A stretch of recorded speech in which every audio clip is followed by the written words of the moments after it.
You don't exist. Take a perk and a talk of that shit. Money swallowed like sis. Dead up perfect in the kid. Got a billion who sang on my head. Look up better put on the road I just spent. I know we got $1 million. The devil that shit ain't not cheaper again. Hello and welcome back, fellow anime lovers, to MangaMuse. I am delighted to have you join us once again in the world of fanfiction and fantasy. This is the 11th part of What If Deku and Hero Academia joins Power Rangers. Smash the like, share and subscribe button for more. Also press the bell icon so that you never miss such great parts. Thanks for the introduction. Now let's dive into the world. Fairy Tale Universe, Tower of Heaven Night. Midoriya slowly began to awaken as his lost sight returned back to him. His body still hurts like hell, but he ignores the pain as he is thinking about the dream he just had. What was that just now? Midoriya whispered out loud as he was still confused about meeting 2 of 1 for all past users. Midoriya, Urza shouted in both surprise and joy as she looked down at him. Midoriya, you're alright. I thought you wouldn't wake up, she said with tears running down the corner eye. Altair, who saw this from the distance, just sighed in her own relief to see the green-haired boy wake up. I'm sorry for making you worry about me. But where are the others? Midoriya said before slowly sitting up from the ground. They're still out there fighting against that demon lady, Urza said in a worried tone, as Midoriya started to pick up sounds of fighting from where they were. Ren's fighting her all on his own and the others are down. This made Midoriya's eyes widen in shock from hearing this and knowing he had to do something to help his friends. He quickly stood up to immediately fall back on one knee in pain. Damn it, my body still hasn't recovered enough from her curse's effect, Midoriya thought as he gritted his teeth in pain as he couldn't move yet. Guess I'll try this. He placed his left hand on his chest before saying something. Finishio, Midoriya said as his left hand glowed green to slowly heal his body. What are you doing? Urza asked in confusion as she was witnessing Midoriya healing himself. Just need to recover a bit before jumping back in there, Midoriya said with a brave smile to the red-haired girl, before looking at the battle below with a serious expression. Just hang in there guys, until I'm ready, he whispered to himself as he wanted to get some serious payback on that demon bitch. Back to the battle between the Etherious and the Hero Force Rangers leader as they continue their dance to see who would come out on top. Legacy gun, Ren shouted while firing at Kyoka, who immediately deflected the gunshots with ease. Meaningless, Kyoka stated before charging toward the ranger in a burst of speed, only for Ren to continue to fire his gun at the demon as it did nothing to her. Time to see what real power feels like. She swung her left claw at him. Seeing this attack coming, Ren moved out of the way in time by spinning to the right as Kyoka swung her right claw in the direction the ranger was in, only for him to block the strike with his legacy saber. But Kyoka kicks him in the stomach, which makes Ren roll on the ground with him quickly recovering from the blow in time to avoid a powerful punch that destroys the floor. Ren throws a quick right kick at the demon, only for her to block it. Then Kyoka elbow jabs him in the chest and pushes Ren's back a bit as the Etherious extends her claws at the boy to wrap him up before throwing him into a stone pillar that breaks upon impact, making Ren cry out in pain. Ren got up from the floor in pain as he wasn't done yet, right before barrel rolling of the ground to dodge a strike from the Etherious, then turned around to slash his blade at her, which she blocked in time. But Ren continued to swing more sword strikes at Kyoka while moving around her to find an opening, as Kyoka only deflected each of Ren's attacks without trouble,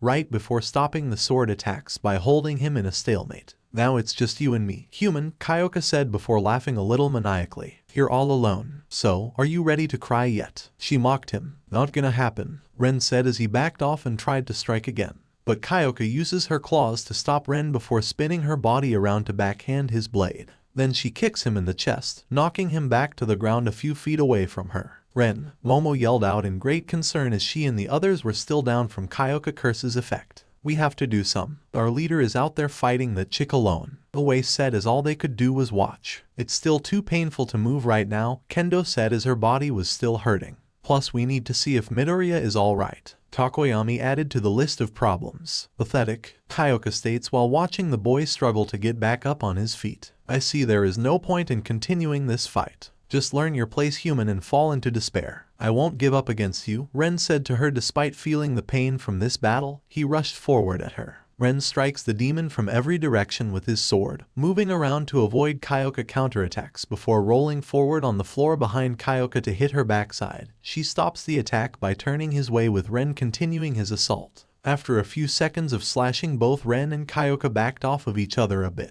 still in combat stances while staring intently at one another. Ren began to back away a little before running off, with Kyoka following right behind the human to see him hopping onto a working platform, gaining higher ground as they continued their battle. "You won't win, human," Kyoka shouts while forcing Ren back on the ground with a strong punch. "Accept it and take what's coming to you." She lunges forward as Ren is able to block several of her attacks. "Accept you winning." "Never," Ren retorts before blocking another strike from her that makes him fly back meters on his feet. Kyoka's signature growl grows louder with frustration. She doesn't just want to defeat this human, she wants to break him and force him to accept defeat. Ren ran at her before jumping over Kyoka, then slashed her across the shoulders before dropping to the floor to roll back on his feet. Kyoka howled in pain and swung an arm at the human, knocking him off again.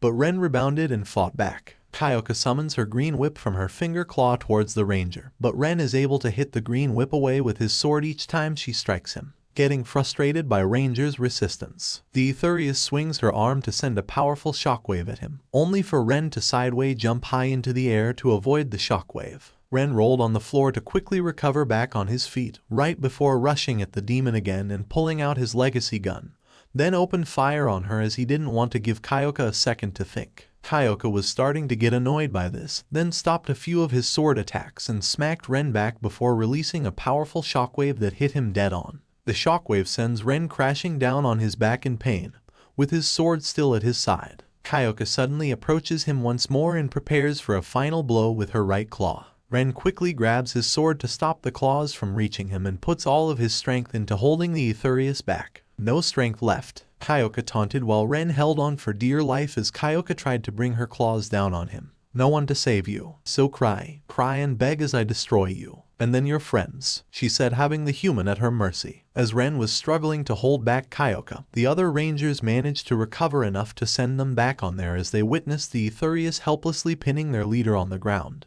"Damn that woman," Kendo said out loud while glaring at the demon. "She's going to kill him. We have to help him," Momo said in a fearful voice. They wanted to help, but the four of them were still too hurt to reach Ren in time to save him. "Cry for me. Do it. Beg for mercy," Kyoka said, wanting to break him completely, but to her surprise, Ren looked straight at her with nothing other than determination in his eyes. "Take a good look, bitch. You see any tears?" Ren said as he gathered what little strength he had without his ranger suit, knocking Kyoka's hand away beside him before acrobatically spinning himself off the ground while landing a clean hit on the demon's stomach at the same time. "Arg!" Kyoka screamed out in pain while talking a few steps back from the hero as blood flowed out from her deep wound. Ren then used the momentum from the spinning jump to turn towards the demon, while Ren's right fist was glowing like green, harnessing the spirit of the elephant's power before slamming fist hard into Kyoka's gut, not only knocking the wind out of her, but also fly a few feet back into the air with a powerful shockwave effect. Despite the hard gut blow, Kyoka flipped her body in mid-air to recover from the attack and landed on her knees, while holding onto her stomach injury. "Alright, he did it." Takoyami, Oase, Kendo, Momo, and Urza said with a happy tone. "Is that all you got?" Ren said in a very exhausted voice while trying to catch his breath. Kyoka glared at him healthy before speaking. "Not even close, human. But I'll personally show you what I can really do when I'm angry." Her tone was cooler than usual as she had lost her patience with this human. "Then how about I show you what happens when you make me angry?" A familiar male voice made everyone there turn their attention to it, which surprised them. That person was Midoriya, who was shooting Kyoka dangerous glare, unlike anything they'd ever seen in the boy before. Midoriya, Kendo and Momo both shouted in joy to see that he was okay. "Good, he's alright." Holo Tommy thought in relief knowing his student was okay. "Dude, you okay?" Oase said happily. "Yes, it's good to see you up," Takoyami said with a smile. Back in the distance, Urza and Altair continue to watch the battle from a safe hiding spot. "He's back in the fight," Urza said with a smile to see he was back in action. "Hopefully, he doesn't pass out again," Altair thought as she didn't care about what happened to Midoriya or the other rangers, just as long as they beat this demon for good. Impossible. Kyoka was flabbergasted with Midoriya's recover. "Midoriya," Ren said softly to his friend, as he still had many questions about that black thing that came out of his arm. "Just what in the world happened to back there with that black stuff coming out your arm? I know you all have questions about that unknown power I used, and I'll tell you later when we get out of here," Midoriya said without batting an eye, as his gaze didn't leave Kyoka at all. "But right now, let me be the one to take her for a bit. There's something I want to try out," he asked as this surprised his teammates, Holo Tommy, Kyoka, Altier, and Urza, with them not expecting that from the green-haired teen. Ren could see the look in Midoriya's eyes and could tell he was serious about this, and said something before anyone could protest about his request. Are you sure about this, Midoriya? Ren asked his friend. Yeah, Midoriya said with a light nod without taking his eyes off Kyoka. Okay, then. We'll leave it to you for now, Ren said, jumping over to his other teammates, as they were surprised that their leader agreed to Midoriya's request. Thank you, Midoriya said as he did a dramatic ranger jump at the demon and landed a few meters away in front of her. Ren, are you sure it's a good idea to have Midoriya fight that monster on his own? Kendo said in worried voice while looking at her friend facing off against that demon alone.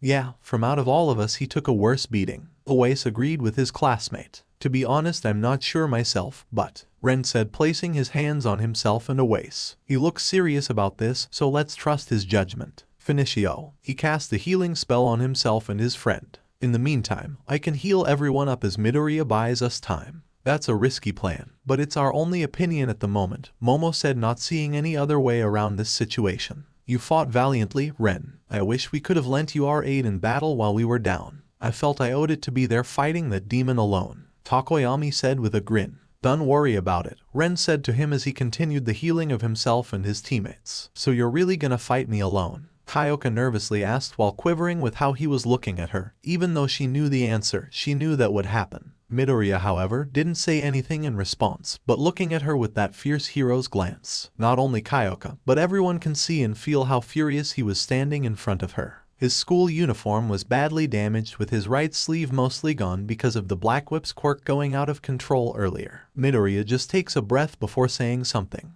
You know, throughout my entire life, I've always been everyone's punching bag, pushed around and made fun of for something I couldn't control. Even my former best friend turned his back on me for such a stupid reason to prove his superiority over others. His tone was calm, but yet there was a small hint of anger in it. Just like him, you've been doing something to me. And so many times before I fought hard to keep my dream alive, even if I was alone in the darkness. This time I will fight not twice as hard, but 100 times harder to shine a light through your darkness. He actives one for all at 15% before reaching backward, to everyone's shock as he clutches the Legacy Cellular and Pirate Legacy Silver Key. It's Morphin time, Midoriya shouted while activating his morpher with a flash of light, changing him back into the Silver Pirate Legacy Ranger before getting in a fighting stance. This can't be. Kyoka was cut off by a fist to the left jaw with Midoriya rocketing at her to sucker punch the demon at burst of speed that surprised everyone watching. The demon fell backward with a gagging pain from Midoriya's insidious assault.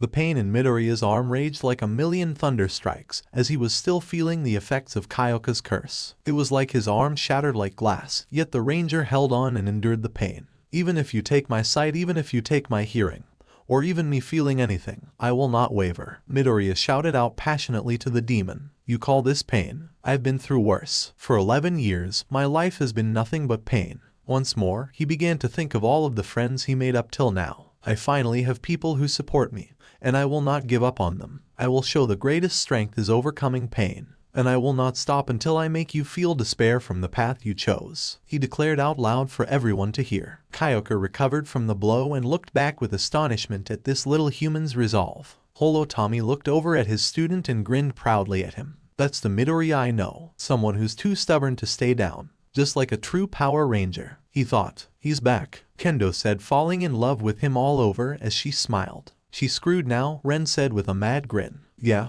go get her, Midoriya. Urza cheered him on. Kyoka was losing patience while whipping the blood from her jaw. This can't be real. I've robbed him of every sense he had, and yet he was about to recover them and still keep fighting despite the pain my curse has done to him, she thought, glaring harshly at the ranger. What's the matter, Kyoka? You scared that you're going to lose to a weak little human? Midoriya taunted her in a mocking tone. Even with your full power, you demons are nothing to me, not as I am now. He smirked behind his helmet. That incises Kyoka more as she loses her cool and snaps in full-blow rage. A mere human is saying he's better than us Etheriouses. You forgot your place, you worm, Kyoka shouted in anger as her body glowed green for a moment. I'll educate you by using all of my power to shatter you into pieces until your will is broken, she declared before rushing at him quickly, preparing her claws to strike the ranger down. Sorry, but that's not possible, Midoriya stated before sidestepping her claw with ease, then counterattacks the demon with a kick to her stomach that pushed her back right where she was standing.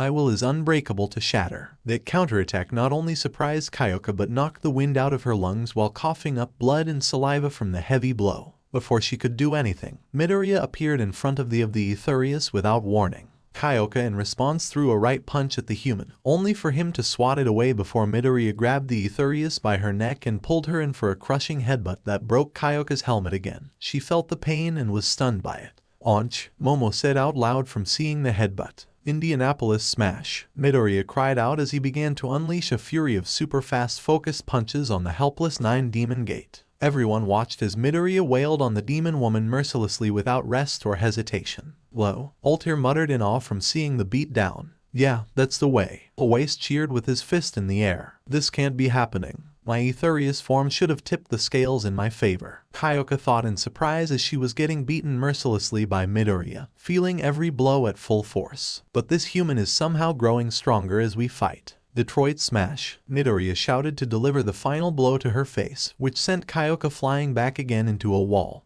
which shattered as the woman crashed into it. "Nice," Dark Shadow said as he was enjoying this beatdown on the demon. "Indeed," Takoyami said with a proud nod and smile. Kyoka rose again, her eyes nearly devoid of pupils at the Silver Ranger who calmly stood there and glared at her in silence. "I'll destroy all of you, worthless humans," Kyoka screamed out as she had it and unleashed more of her curse power. Not good. She completely lost it, Tommy thought as he saw Kyoka was overcome by frustration. Whatever she was supposed to do was in the norm. With the Power Rangers defying her win, she was losing. It was like a switch turned on and the demon had lost all her control. Kyoka rushes forward and ferociously slashes at Midoriya with her sharp claws, but the Silver Ranger uses his speed and reflexes to dodge all of her strikes. "You pathetic stupid human," Kyoka bellowed while still attacking the hero. "Do you honestly believe that you lowly humans can stand a chance against a demon of the Book of Zeref? And leave. You Rangers are nothing to us demons. We're better than all of you. I will teach you your place," she roared out, consistently slashing at Midoriya at the same angles from both her claws. Midoriya was avoiding each of Kyoka's slashes at him with his focus mixed out, all while trying to find an opening he could exploit. Then he remembered what Degoro said about his quirk Black Whip, before he decided to try something new, so he immediately quickly leaped back to get some distance from her. "You won't escape me, human," Kyoka screamed out as she charged at him again for more slashes. Midoriya quickly held up his right arm in front of the demon charging at him as time began to slow down around him, all while focusing on that same feeling he had earlier when he used Black Whips. "So if you ever use my power again, you gotta keep your emotions in check, kid, without running the risk of losing control like you did earlier on your teammates." Midoriya remembered the words Degoro said to him about his power. "Focus, don't let the quirk control you," Midoriya thought to himself as Kyoka was getting closer to the Ranger. "You have to be the one in control of the quirk." The black mist started to come out of his right arm. When Kyoka was close enough to the human, she raised her hand to strike at him again. Then out of nowhere Midoriya used his new power to suddenly unleash multiple Black Whips that wrapped around Kyoka's body to stop the demon's assault on him and holding her in place. Then greatly surprised everyone as they didn't expect that from him at all. That power again, Altair thought to herself with her eyes narrowed at the Silver Ranger. Midoriya gripped the Black Whips tightly while holding the demon woman in place as he was focusing everything he had to not lose control like before. "It's that power again," Momo said with widened eyes. "Yeah, but it looks like he's in control of it this time," Ren pointed out. "You're right. It's more focused and wild than when he first used it," Tommy said as he watched in interest. "This is," Kyoka said in surprise as she didn't get the chance to finish her sentence, with Midoriya proceeding to pull the demon forward to himself for a flip kick hard down on Kyoka's back, slamming the demon's face into the ground. The Silver Ranger then follows up with a body blow kick to the stomach as he releases the Black Whips holding the demon, with Kyoka rolling on the ground from the hit. Midoriya gets behind her and unleashes another powerful kick to the demon's head, with Kyoka rolling on the floor again before standing straight up. Then Midoriya rockets right in front of her to unleash a super fast whirlwind kick to Kyoka's face. "Kansas smash," Midoriya shouted while roundhouse kicking the demon in her face. The blow broke her nose and a few other parts of her face while sending the Etherious flying in the air, making her body spin around and around wildly before she flew back and impacted the wall of the cavern. "Now that feels better," he said to release a heavy breath of stress and anger while stopping one for all around his body. Urza and Altair's saws dropped again at the display of power and skill that the green-haired ranger unleashed the demonic woman and tossed her around like she was a ragdoll. The ranger was impressed by their friend kicking that demon's ass after what she put him through earlier. But before anyone could say anything, a large explosion in the direction Kyoka flew, which made everyone look over to see her standing back up on her feet. Power Rangers. Kyoka roared angrily as she was covered in injuries and broken bones from head to toe, while she was physically and mentally exhausted from her battle against these humans. Why do you keep fighting? Why can't you all just accept your fate and die? She roared angrily as she was sick of these humans. If it wasn't for her Etherious form and curse enhancing boosting her body's durability, then she would have passed out or dead right now. Midoriya couldn't help but laugh out loud before saying,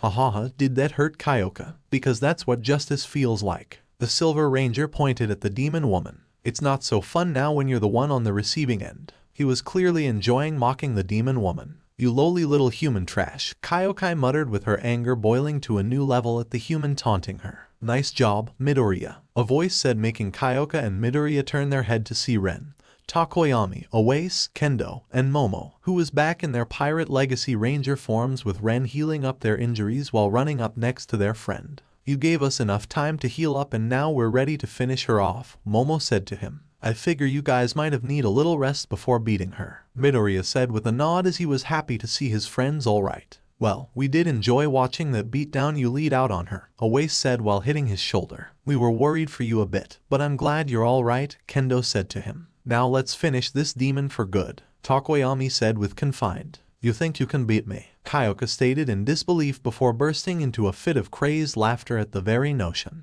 "It might be the blood loss talking or the beating you gave me, but I'd like to see you Rangers just try it," she roared while releasing her power to the max as she was ready to end this fight. "Let's go," Ren said to his team with everyone nodding back to him in return as they followed his lead. "Hey Kyoka, you're not ready for this. You're so not ready for this," he said in an exciting tone as it got her attention with the Pirate Legacy Rangers forming up. I say it twice because these next Rangers were about to change into specialize in destroying demons. The Red Ranger stated as he and his teammates pressed the buttons on their own belt buckles to each summon the Lightspeed Rescue Ranger keys while pulling out their morphers. Rangers that specialize in destroying demons. Kyoka, Urza, and Ultir all fought together in both surprise and confusion about the next form they were going to take. Legendary Ranger Mode, Lightspeed Rescue. They all shouted together while holding up their Lightspeed Rescue Ranger keys before flicking them open, except for the Silver Ranger. Lightspeed Rescue, divided by titanium power. They then insert the keys into their morphers to activate the transformation. Then 6 colorful sheets appeared in front of the Pirate Legacy Rangers before they grabbed them and flipped the sheets behind their backs as it began to change their outfit appearances, with the Rangers' helmets changing last to complete the transformation. Now the Rangers begin their roll call to the Ranger team that they were representing.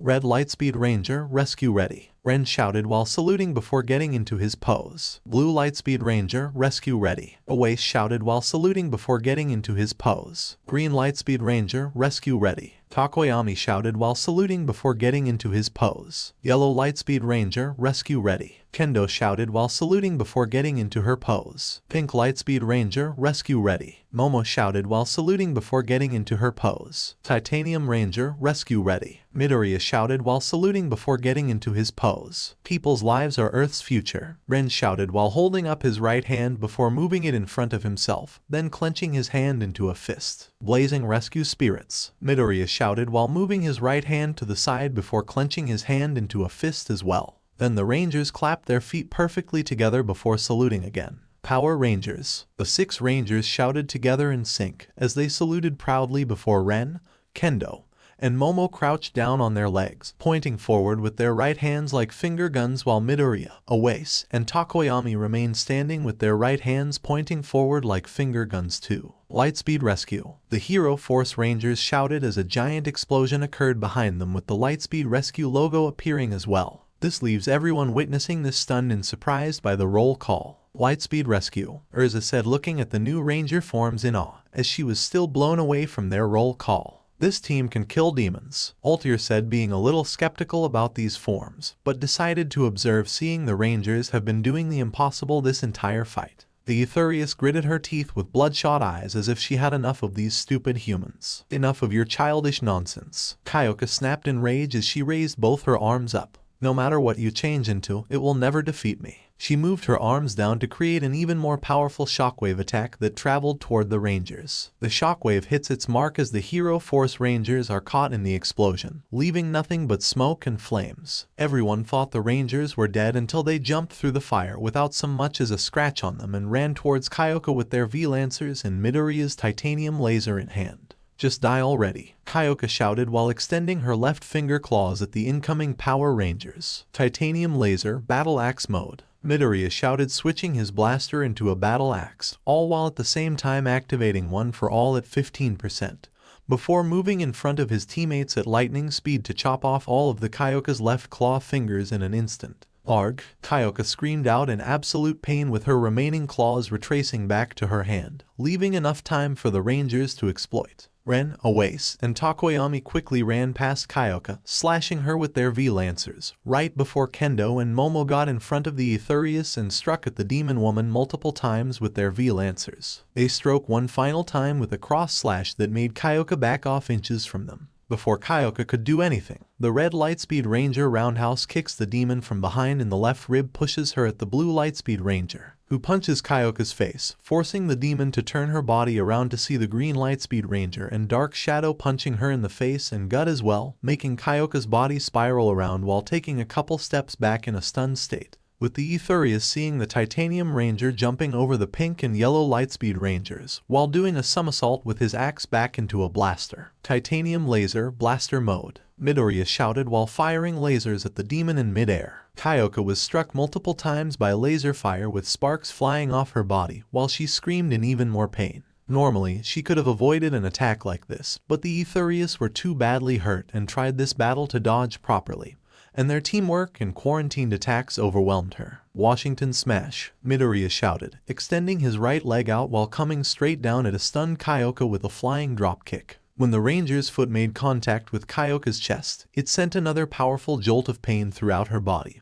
also making her fly back in the air before landing hard on the ground. "Damn it," Kyoka grumbled in agony, as she was slowly getting back to her feet, before seeing Ren, Awase, and Takoyami holding up both Momo and Kendo in the air with the girl's arms forward. "Brothership smash," they shouted together before throwing Momo and Kendo towards Kyoka, with the two female Rangers rapidly spinning their bodies around to build up momentum and power. Kyoka crossed their arms together to stop the incoming attack, but unfortunately, it didn't work as they immediately broke through the Etherious's defenses and slammed their fists into her body to do even more damage, with Kyoka falling straight back again into a wall, while screaming in agony over the pain. "How is this possible?" Kyoka thought, bouncing off the cavern wall in pain. "No matter how much I try, they refuse to go down." She regained balance and panted as she saw the Rangers regroup together and glared directly at her. Why aren't they cowering in fear? She kept asking herself this, as the demon of Tartaros had never encountered humans like the Power Rangers before. And truth be told, these humans were actually scaring the Kyoka to her very core. "Alright you guys, it's time to end this," Ren declared out loud to his teammates,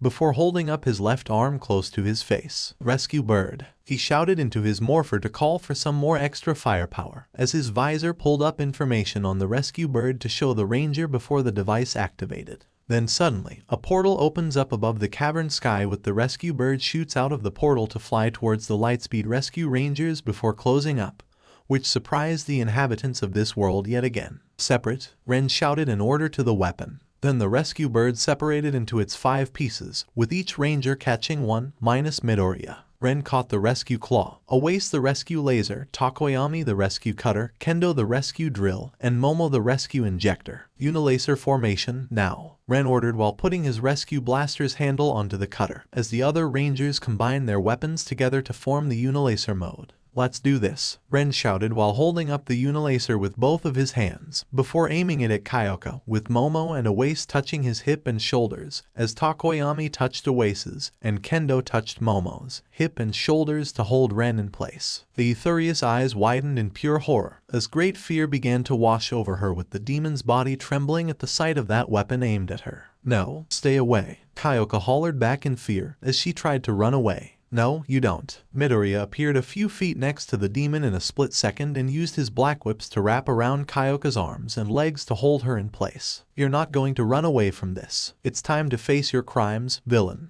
he said to the demon while using one for all to strengthen the black whip's hold on her to prevent her from escaping. Let me go. Release me at once, you filthy human. Kyoka was cursing Midoriya out to free her, but not out of anger, isn't it one of terror? Ready, Kendo and Momo shouted together. Aim, Takoyami, Oase, and Dark Shadow shouted together. Then Drill on the Unilacer began spinning around to charge up power. Fire, Ren and Midoriya shouted together before the Red Ranger pulled the trigger. The rescue bird Unilacer immediately sent out a powerful laser beam and hit Kyoka dead on, which caused an explosion and made the demon scream out in pain again, with Midoriya releasing the hold on her as he was fortunate enough to not be in the blast radius of the explosion, before regrouping back to his friends. As the smoke began to clear away, they saw Kyoka struggling to stand back up and was now on her knees, as red electricity was generating around her body. No, this can't be happening to me. How could I lose to such pathetic creatures? Kyoka thought as she could feel her life reaching the end with the demon woman's whole body now shutting down.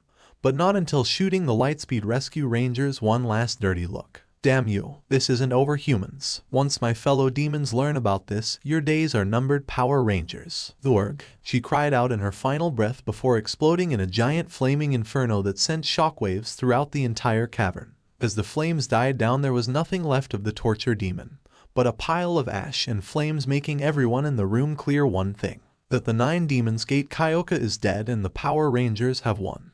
How? That's not possible. Altair whispers in great shock at what she just witnessed. They actually did it. The Power Rangers killed one of the 9 demon gates of Tartaros, something that no wizard has ever accomplished, until today that is. I need to inform Master Hades about this as soon as possible, because these Power Rangers might be an even bigger threat than I originally thought. Altair thought to herself as she needed her master to know about these heroes and what they were capable of. Amazing, Urza gasped in amazement over the insane battle she just witnessed and was glad that the Rangers had won. The Power Rangers are so amazing. With the battle over, the Rangers changed back into their pirate forms before breaking into cheers of celebration over their victory. Now that was showy, Ren said while crossing his arms over their handiwork. Booyah, bitches. Hero Force Rangers 1. Demons of Tartaros 0. Oase said in a mocking tone. Vulgar language aside. Booyah indeed, Momo said, trying to join in as she was smiling. Hell yeah, son. Dark Shadow said, coming out of his partner to celebrate as well. Yes, it was a fantastic victory over such a formidable opponent, Takoyami said, calming as he was happy over the win. Well done, everyone. I'm pretty sure that the real Lightspeed Rescue Rangers would be proud of you.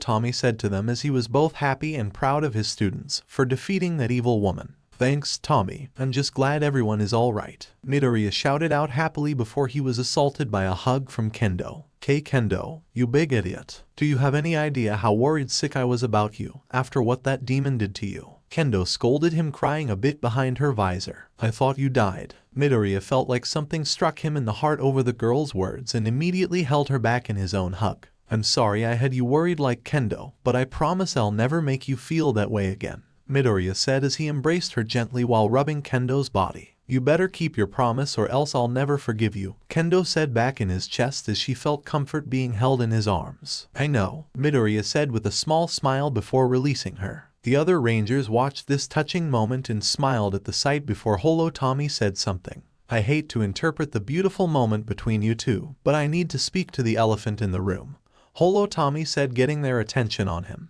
Midoriya, do you mind explaining to us what that whole Black Whip thing was about? He asked, making everyone else curious about that new power their friend used. All eyes were now on Midoriya, as he awkwardly stood there in silence, not knowing how to explain this to everyone. Look guy, I know why you have multiple questions about my new quirk, and I'll tell you everything when we're done here in this world, Midoriya nervousness said with a chuckle, as this was not the best time to go over his dream about meeting the previous wielders of One for All. The others looked at him for a moment before agreeing with his request. Whatever questions they may have can wait until later, after everything is said and done in this world, once their mission is over. Alright, we can wait for an explanation about Midoriya's new abilities later, Tommy said, making the green-haired boy sigh in relief. But right now, you all need to get moving. Jiru and Yui are probably still fighting against that other demon Kyoka meant, and might need some help. His statement made all of their eyes widen as they completely forgot about the other Etherious. Oh crap, I completely forgot about that, Midoriya shouted in a panicked tone. I don't blame you for forgetting. We were fighting for our own lives as well, Takoyami said to him, as he had forgotten about the other two. In any case, we need to get back to others quickly and see if they're okay, Momo suggested to the group. But first, let's go find Urza and Jello before we leave. Kendo reminded them about the two kids. Before they could do anything else, someone called them out first. Everyone, Urza yelled out towards them, with the rangers turning in her direction as they saw her carrying a still unconscious Jello and a mysterious purple-haired girl that had never seen before, walking over to them. That was the most incredible fight I've ever seen in my life. You all were so cool and amazing. She was still extremely excited over their victory against the demon. This made the team of heroes chuckle lightly at the girls' excitement and was a pretty normal reaction for them. Well, we're glad you enjoyed the show, Urza, Ren said to her before he drifted over to Ultier. So, Urza, who is this? He asked the girl. Urza looked over at Ultier, who had her turned in the other direction. I don't really know myself, but I found her in the torture chamber. Maybe she's someone else those cultists tortured too, she said to them. I remember seeing her when I regained consciousness, Midoriya said when he remembered seeing the little girl while he was healing himself. I see, Ren said, still looking at the Ultier. Hey, kid. Yes, Ultier said as her gaze was focused on Ren now. We're getting out of this together, so come with us and we'll take you to safety, Ren said to her before looking at his team. We wasted enough time here as is. We have to find Jiru, Yui, and the other slaves to see if they're okay. Right? Everyone said before running out of the room to where their other friends are right now. Ultier just stayed quiet and decided to follow the rangers. Normally, Ultier would have killed all of them on the spot for seeing her, but after seeing the heroes defeating a member of Tartaros, the time girl decided to play it safe for now and not make an enemy out of them. If I play my cards right, then these heroes can give me a ticket off this stupid island. Ultier thought as she was going to play along with the rangers' requests for now until they got back to the mainland. The two rangers and Seilah had already been battling for only a few minutes, and so far neither side has given the other an edge in the heat of battle. Seilah continued to use her macro curse over and over again on the two rangers to no luck, as each and everything time Yui and Jiru would break free from its effects, much to Seilah's annoyance. Yui and Jiru was face to face with the barrage of books Seilah had summoned out of nowhere. Book upon book, they just kept coming, some of which managed to make their marks, but the two rangers weren't letting up in the slightest, as they were deflecting the books out of the way with Jiru punching, kicking, jabbing, and Yui swinging her Tricera drill and Dino charge Morpher into them. Both rangers charged forward in the barrage of books, narrowly dodging the flurry of projectiles, with Yui in front using her Tricera drill to drill through the book barrage at Seilah, who quickly summons a wall of books in front of herself to stop the drill attack as the weapon made physical contact. But Yui's Tricera drill glow pink with energy to increase its power that broke through her defenses. Soon Jiru comes running up to leap at a woman with a haymaker to the demon's stomach, making Seilah gash in pain and slide back. Seilah quickly recovered from the blow to stop herself from sliding back and raised her hand to summon even more books at the rangers. They managed to block a few of them before getting hit by some books that did some damage, but not enough to stop them from continuing to fight. I order you both to stop right now, Seilah demanded. Our two rangers were suddenly stricken with some unknown force like before, but ignored the command and continued their charge. Seeing this made Seilah grit her teeth in frustration before summoning more books at them at high speed. But rangers quickly jumped above the books to avoid the attack, while Jiru front flipped, landing in front of Seilah to deliver a roundhouse kick, which Seilah dodged by leaning back slightly before the ranger successfully threw a punch straight into the demon's gut and then barrel rolls forward on the floor to avoid Seilah's punch to the face, as Yui immediately came in front of the demon and leaps into the air to unleash a fury of quick kicks to Seilah's face. Hey, look over here, Jiru announced while quickly jumping back into action to deliver a flying kick at Seilah from behind. But Seilah immediately moved out of the way to evade the kick, making Jiru fly past her, but failed to notice Yui running right back at her, much to her surprise yet again. Fooled y'all, Yui shouted while jumping back at the woman for a kick, which Seilah blocked with both arms, making the ranger backflip on the ground before quickly blasting Seilah in point-blank range with her Dino charge Morpher. Arg, Seilah cried out in pain from the laser blasts. But both Hero Force Rangers weren't done yet. Jiru quickly ran at Yui from behind as said quiet girl bent over to the side for Jiru to spiral roll over her friend back to elbow jab the demon in the chest to stun Seilah for a second. Then Yui ran up next to Jiru for both girls to double punch Seilah in the face that creates a shockwave that sends soaring back in pain. Seilah fell forward to her knees, wincing in a mix of pain and annoyance at the two humans who managed to damage her this badly. Both sides stopped fighting for a brief moment to catch their breaths, as the two human girls and demons were breathing heavily from both exhaustion and damage while also glaring at one another. "How you holding up, Yui?" Jiru asked in a tired voice. "I can do this all day," Yui said back, just as tired as her partner. "What are you two? Explain yourself. How can two lowly humans resist my macro power?" Seilah demanded in an annoyed tone before standing back up. "Macro?" Yui and Jiru both said in confusion. "That is the name of my curse's power," Seilah informed calmly. "I still don't understand how it's not working on you two anymore. My macro curse powers are quite unique. I can control anyone or anything's actions how I see fit. It's a tale that plays out by my rules, and you all will do as I please." She finished explaining how her power works. "So that's how you were about to control those corpses?" Jiru shouted at her. "And control our bodies," Yui said in a hateful tone. "One may look at it that way, but I prefer to think that it was a fate raptured by context," Seilah said in a proud tone. "What does that mean?" Yui asked. Seilah's gaze grew menacingly dull. "Words are powerful, but depending on what you say can lead to conflict. One may mean one thing, but say another, and vice versa. That's the flaw in you humans. You lack the communication necessary to play out your own stories. This is the tale that has no plot and no meaning, whereas a demon's tale has meaning, and strife is not of chaos," she said to them. "I don't know what she's saying, but either way, we're going to defeat you and leave this island with everyone," Jiru declared to her. Seilah gazes coldly at the two humans. "Your companion's fate is already sealed. Right now it's all but inconsequential. Far more importantly, no human should possess powers such as your two." For a moment, she looked thoughtful. She nodded, seeming to have reached a decision. "Your existence is a danger to Tartaros and Master End. You Power Rangers must be dealt with permanently." She spoke coldly as her eyes gleamed dangerously. "You can try," Jiru said, taking a battle stance. "But you'll fail," Yui said, taking her battle stance. "Because we're not backing down," the two heroes declared to the demoness. Seilah snorted softly at this before summoning more books and shooting a barrage of them at the two rangers again. Yui and Jiru stood next to each other as the Hellstorm books were coming their way and looked at each other. "Let's go," Jiru said to her teammate. Yui agreed while pulling out her Dino Saber and then jumped up at Jiru for her to catch the girl. Jiru then started to swing Yui across her body as the quiet girl deflected every single book with her Dino Saber, and Jiru held her friend by the legs while spinning her around to build up a monument before throwing Yui straight at Seilah at breakneck speed. Yui pointed her sword forward while flying directly at Seilah, who immediately evaded the assault by ducking out of the way. Meanwhile, Yui flew past the demon lady right before she spun her body in midair to flip herself over to the opposite side to land her feet on a nearby ship side and use it to leap back at Seilah at high speed. "What is going on?" Before Seilah could do anything, she was late to notice that one of Jiru's earphone jacks struck Seilah in the arm before she felt a sound-based attack resistance throughout her body that temporarily immobilizes her movements and screams out in pain from the loud sounds, all while Jiru was rushing at her from behind the moment she threw Yui at her. The two female rangers were quickly coming at the demon from both sides to simultaneously hit Seilah at the same time,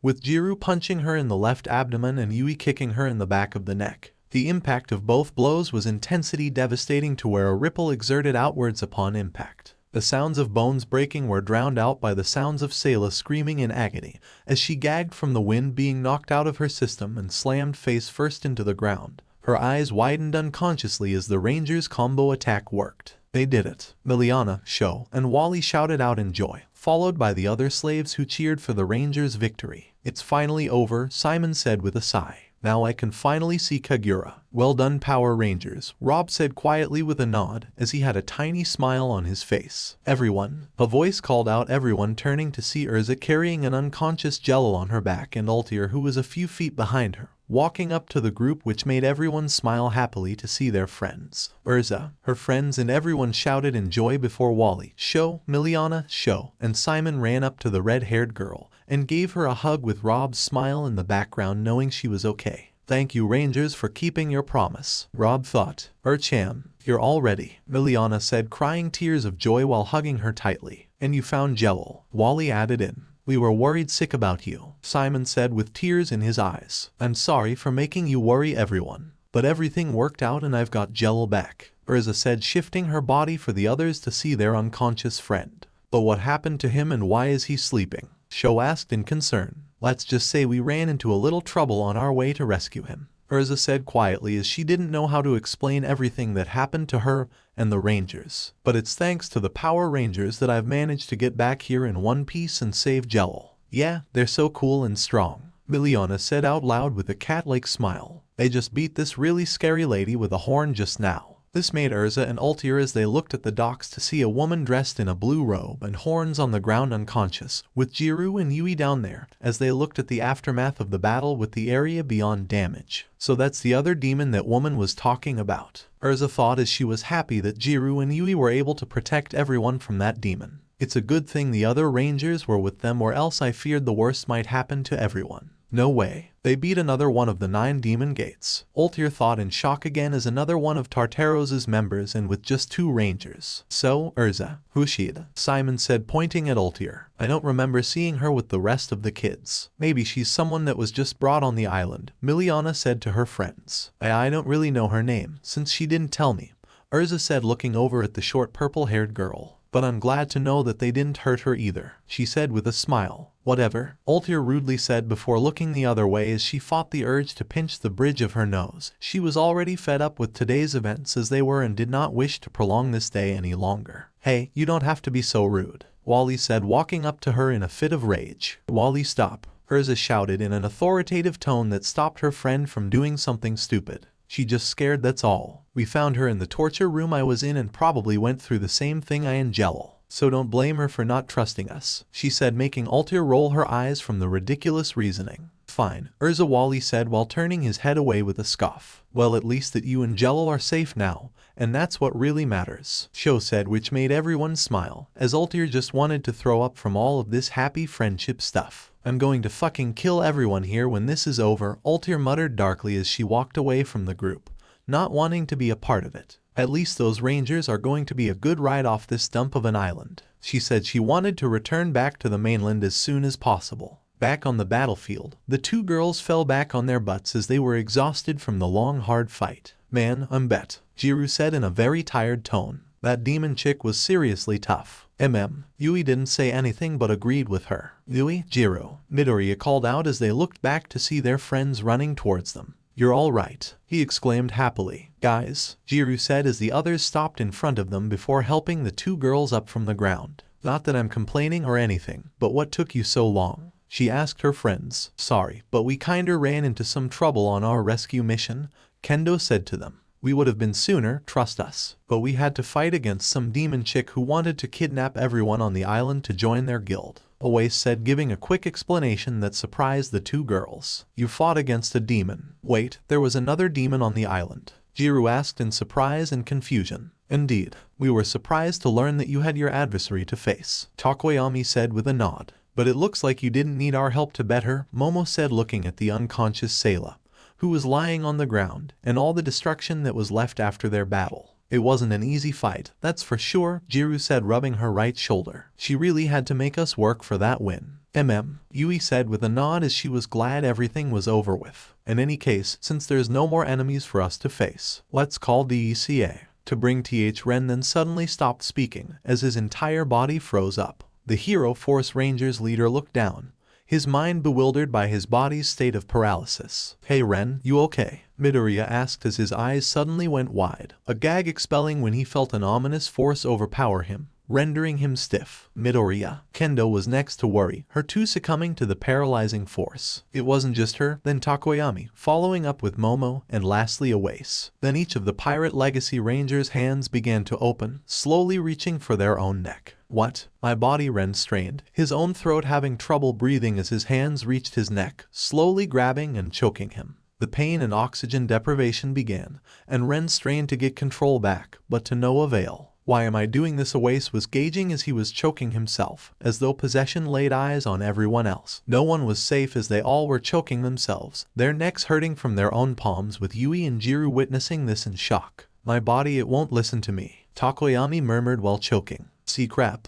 Kendo shouted in pain. What is even going on? Momo was tearing up, the pain she was feeling making her whimper. Midoriya raised his head, but the pain didn't subside, it only intensified. It's getting really hard to breathe, he gagged. Guys, just hang on. Well, find a way to fix this, Tommy said to his students. Jiru and Yui opened an eye, the wincing evident as they only knew one person who was capable of this. This power Jiru gashed in disbelief. But we, Yui said, coming to the same conclusion. You damn humans, the voice grunted and belonged to a familiar person. Everyone turned their bodies or glances towards the culprit of the sound, and went wide-eyed to see Seilah slowly getting up from the floor. She was dirty and panting heavily, but she looked like she could keep going despite her injuries. No way, Yui murmured in shock. Looks like she still has some fight left in her. Jiru exasperated with narrow eyes. She's standing back up again. Urza's friend shouted in fear with the all slaves panicking again. No way, Urza said in disbelief while looking in shock. Of course, it wasn't going to be that easy. Altair clicked her tongue in frustration to see the demon woman raised again. I guess it was too early to celebrate just yet, Rob said in a worried tone. You all are nothing but toys that don't interest me in the slightest, Seilah said with her eyes closed. This is the true power of the macro curse, she said, reopening her eyes. Macro curse, Midoriya was struggling to say. This demon's power allows her to control others like they were her own puppets. Yui explained out loud, as every victim's eyes widened, astonishment rising from the information. There's a power like that, Tommy said in disbelief. The hell? What kind of opus ability does this lady get? Always complicated in pain. This curse is even worse than Kyoka's, Ren said while having a hard time breathing. You bitch, stop hurting our friends, Jiru demanded as she and Yui were about to rush at the demon to stop her from choking their friends to death. No, you don't, Seilah said, using her macro curse to control all the small broken objects in the area and make them fly at both the girls at a fast pace. Jiru and Yui were hit from all directions by small objects that made them scream out in pain and fall down on the ground in pain with steam coming off of their suit.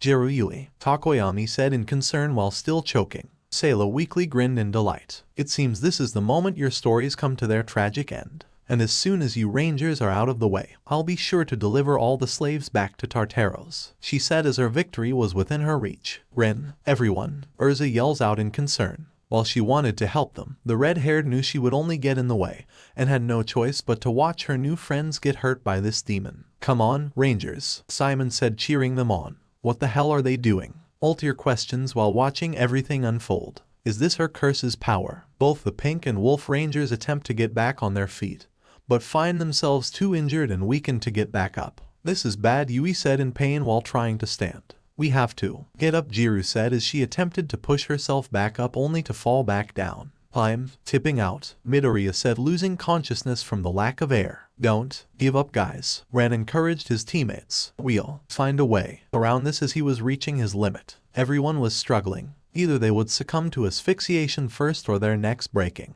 They were running out of time. They were unable to move and were beginning to black out from air loss. Everyone force all of your ranger powers into your body, Tommy shouted at his students, which surprised Seilah when she looked around to see where the voice came from. It's the other way to break her control. Who said that? Seilah asked in confusion. You heard Tommy, guys. Let's do it, Ren said to everyone who agreed with Tommy as they started to channel all the power in their bodies. Then the Pirate Legacy Rangers' bodies started to glow in their respective colors. Seilah looked at this in disbelief as she'd seen this before with the other two Rangers. No, they're not trying to. Before she could finish her sentence, a shattering sound was heard that made the Pirate Legacy Rangers break her macro curse's power over them. And at that instant, the 6 rangers felt their bodies loosen up again and removed their hands from their necks. Momo's hold was let go before saying, My body, I have control over it again. She and the others breathed to regain their strength. I can move again too, Midoriya cheered. Oh, thank goodness, Away said in relief. Nice, it worked, Tommy said in happiness. They're okay, Urza happily said with the other slaves cheering as well. No way, they broke my macro hold too, Seilah said in disbelief while looking shocked. Dark Shadow, Takoyami shouted as he regained enough energy to send his quirk flying at Seilah from his chest, socking her in her midsection and throwing her for a loop. Dark Shadow followed through with a punch to the face, sending Seilah screaming into a rocky pillar. The rocky pillar broke apart and left the demon in a state of pain with a cloud of dust covering her body. Haha, take that, you bitch. Dark Shadow laughs in victory before returning back to Takoyami's body. Alright, they got her, Wally exclaimed. Yeah, Miliana and Sho both cheered in joy. The dust cleared, revealing Seilah on her backside and pressed against the broken rocks. She gritted her teeth with an eye closed. Curse you, Seilah growled in pain. Jiru and Yui were finally about to get back up and rushed on over to their comrades. "Everyone, are you okay?" Yui exasperated. "We're good, but man, that's one nasty power she's got," Ren said while regaining his breath. "No shit. We had the same problem as when we were fighting her until we broke out of her control," Jiru said with frustration. "Well now, you all have nothing to worry about as long as you focus enough of your power to break her curse,"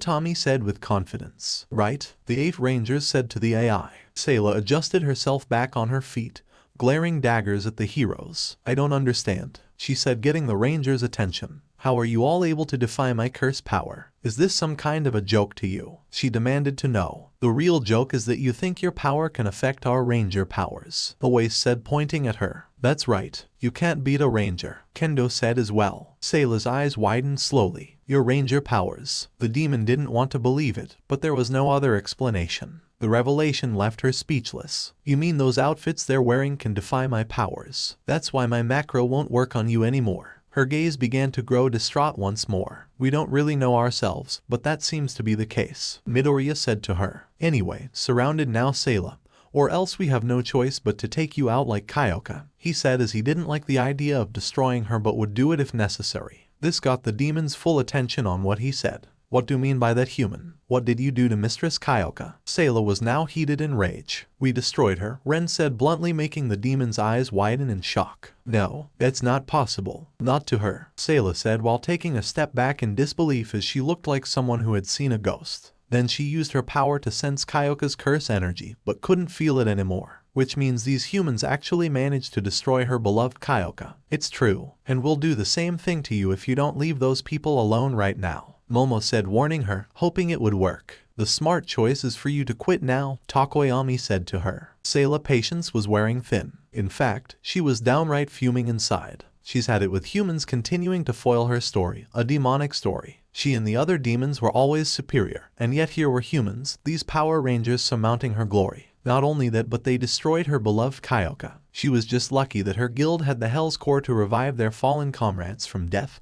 or else her mistress would be gone for good. The demon closed her agitated eyes, focusing her powers. "My curse power won't work on them anymore. Mistress Kyoka, I'm sorry about this. Forgive me." Seilah flashed open her eyes. "But I will avenge you." A small surge of pressure began to swell around the docks as the ground was shuddering once again, this time by the likes of Seilah exerting force. "What's going on now?" Jiru yelled in confusion.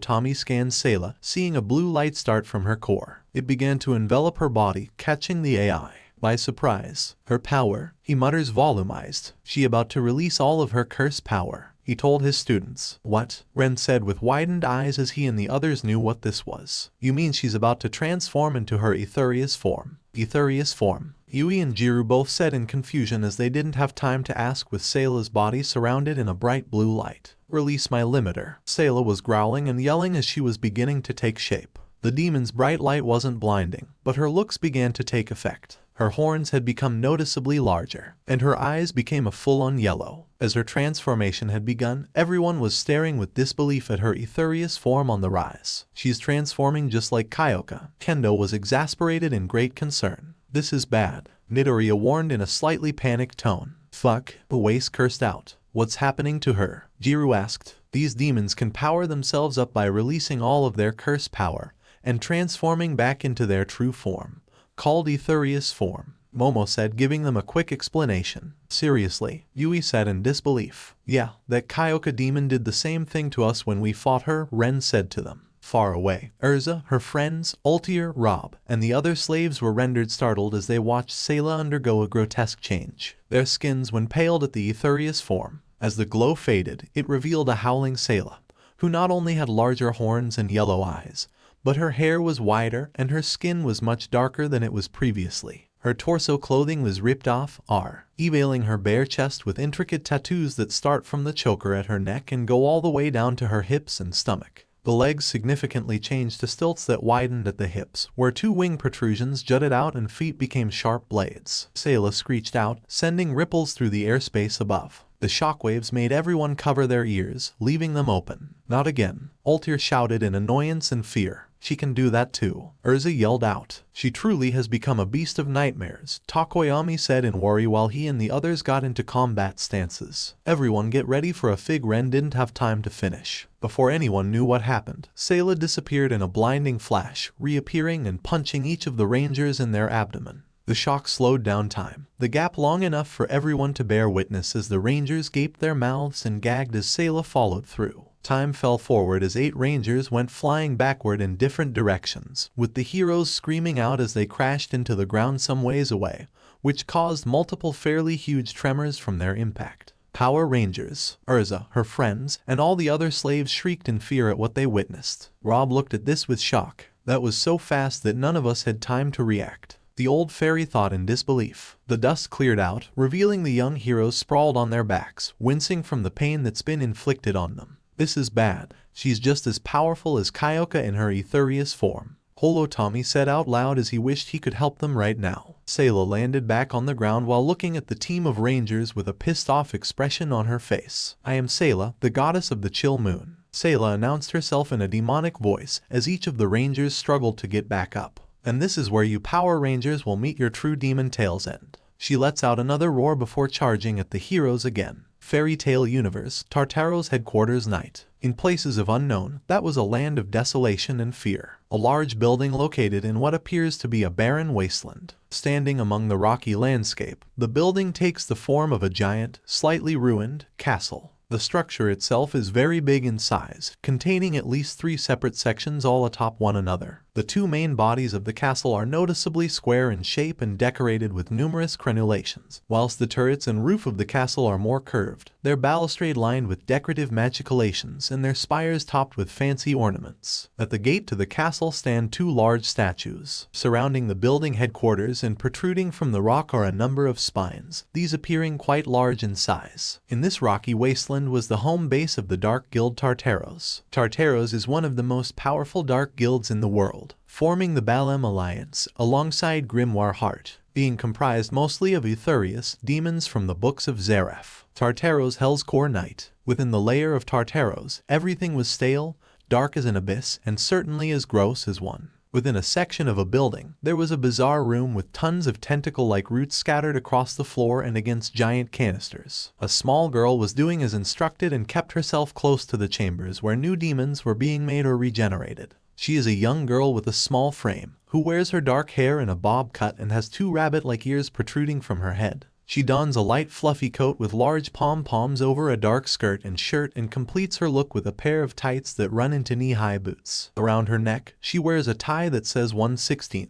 Her name is Lamy, a mass-produced Etherious and member of the Dark Guild Tartaros, working under Kyoka to help with the demon's regeneration process. Lamy was wiggling her hips with a dreamy gaze in her eyes. Oh, what should I do? What kind of glorious new hunk should I make next? She blushed with both hands on her cheeks. Then in a nearby canister bubbles within began to react, catching Lamy's attention. Her joy came to a small intermission when the bubbles intensified and a face and right forearm were seen inside the canister. The face belonged to Kyoka, who opened her eyes and had an irritated look on her face, and she looked beyond frustrated. OMG, it's Lady Kyoka. What happened to her? Lamy yelled out in absolute shock as she didn't expect Kyoka of all people to end up being revived. Lamy, Kyoka spoke in a tone full of scam and failure, while still thinking about the battle against the Rangers. Is that you? Lady Kyoka, what in the world happened to you? Lamy asked in a shaken tone. There's no time for that. I need you to do something for me, Kyoka said in a dead serious but weaker tone than usual for her. I want you to gather every one of the gates here right now.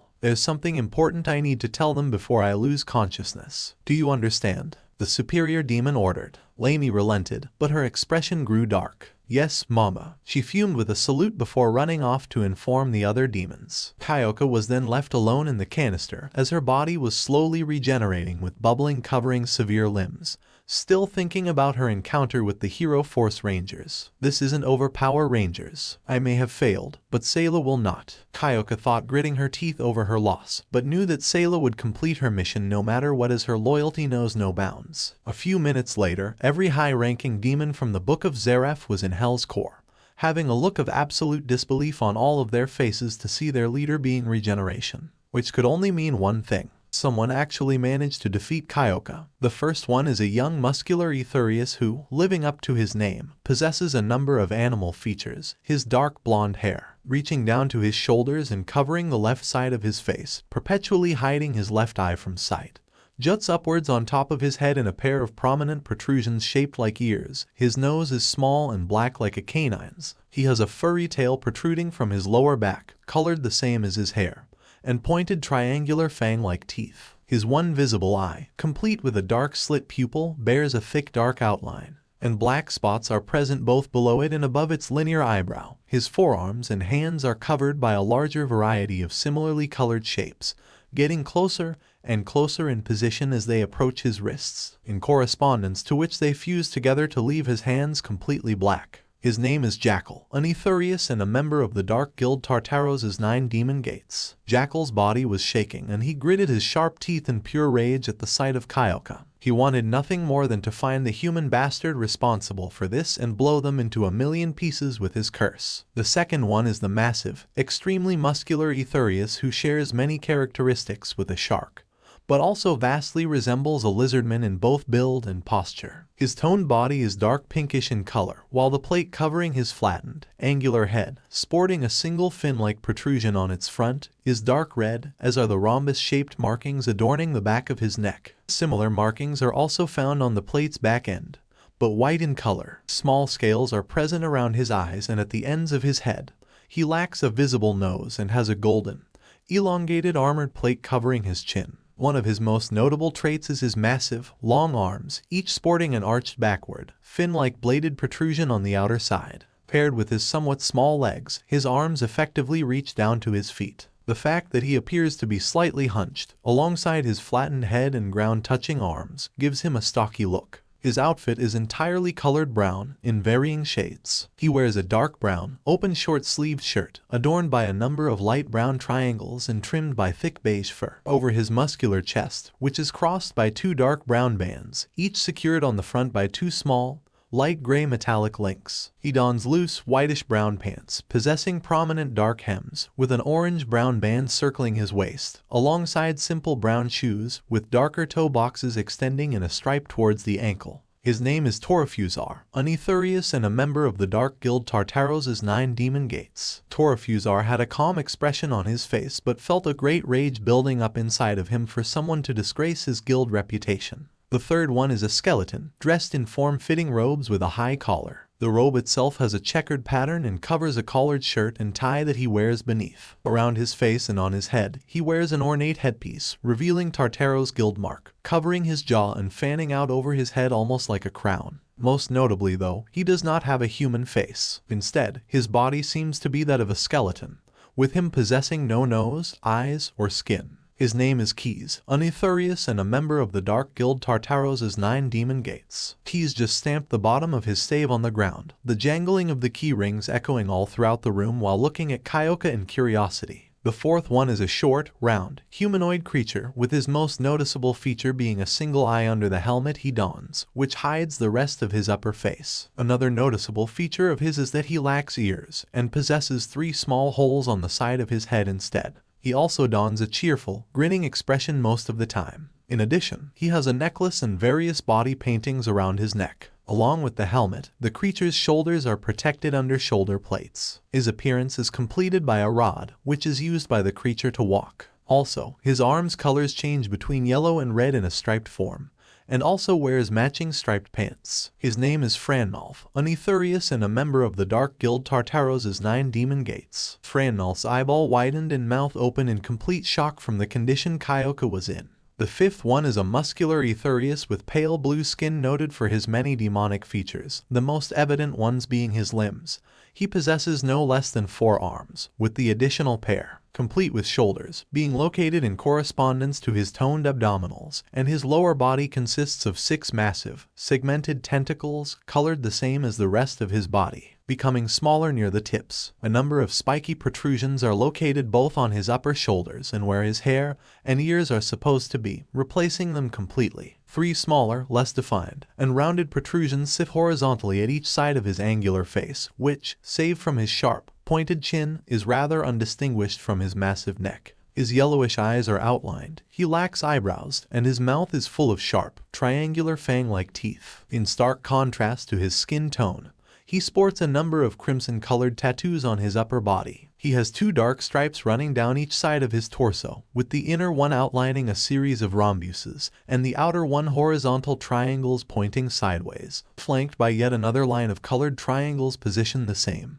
These stripes go down to yet another tattoo, occupying the lower part of his abdomen, sporting a rounded pyramid shape, which is colored in the bottom part, and is topped by lines containing yet another row of triangles, this time pointing upwards, with smaller, less numerous versions of the same shape being located on the sides. His forearms sport tattoos as well, each having its bicep circled by a thick stripe containing triangles pointed downwards, with an additional, thin line being located below the shoulder. The Etherious bears his guild's mark too, sitting on the outer part of his lower right and wearing little to no clothing, the only visible garment on him being a torn gray cloth hanging over the upper section of his tentacles, secured around his waist by a thick light brown section. He does, however, don a massive, light gray chain, crossing his chest diagonally and going up his left shoulder. This is linked on both sides to a large medallion with a dark central section, located in correspondence to his uppermost left abdominal. His name is Ezel, an Etherious and a member of the Dark Guild Tartaros' 9 demon gates. Just like Jackal, Ezel was pissed off that some human took down one of his guild members and wanted to kill them so badly. The 6th one is a muscular demon of imposing height. He keeps partial parts of his facial region hidden underneath a hood, solely revealing his dark snout along with thin lips,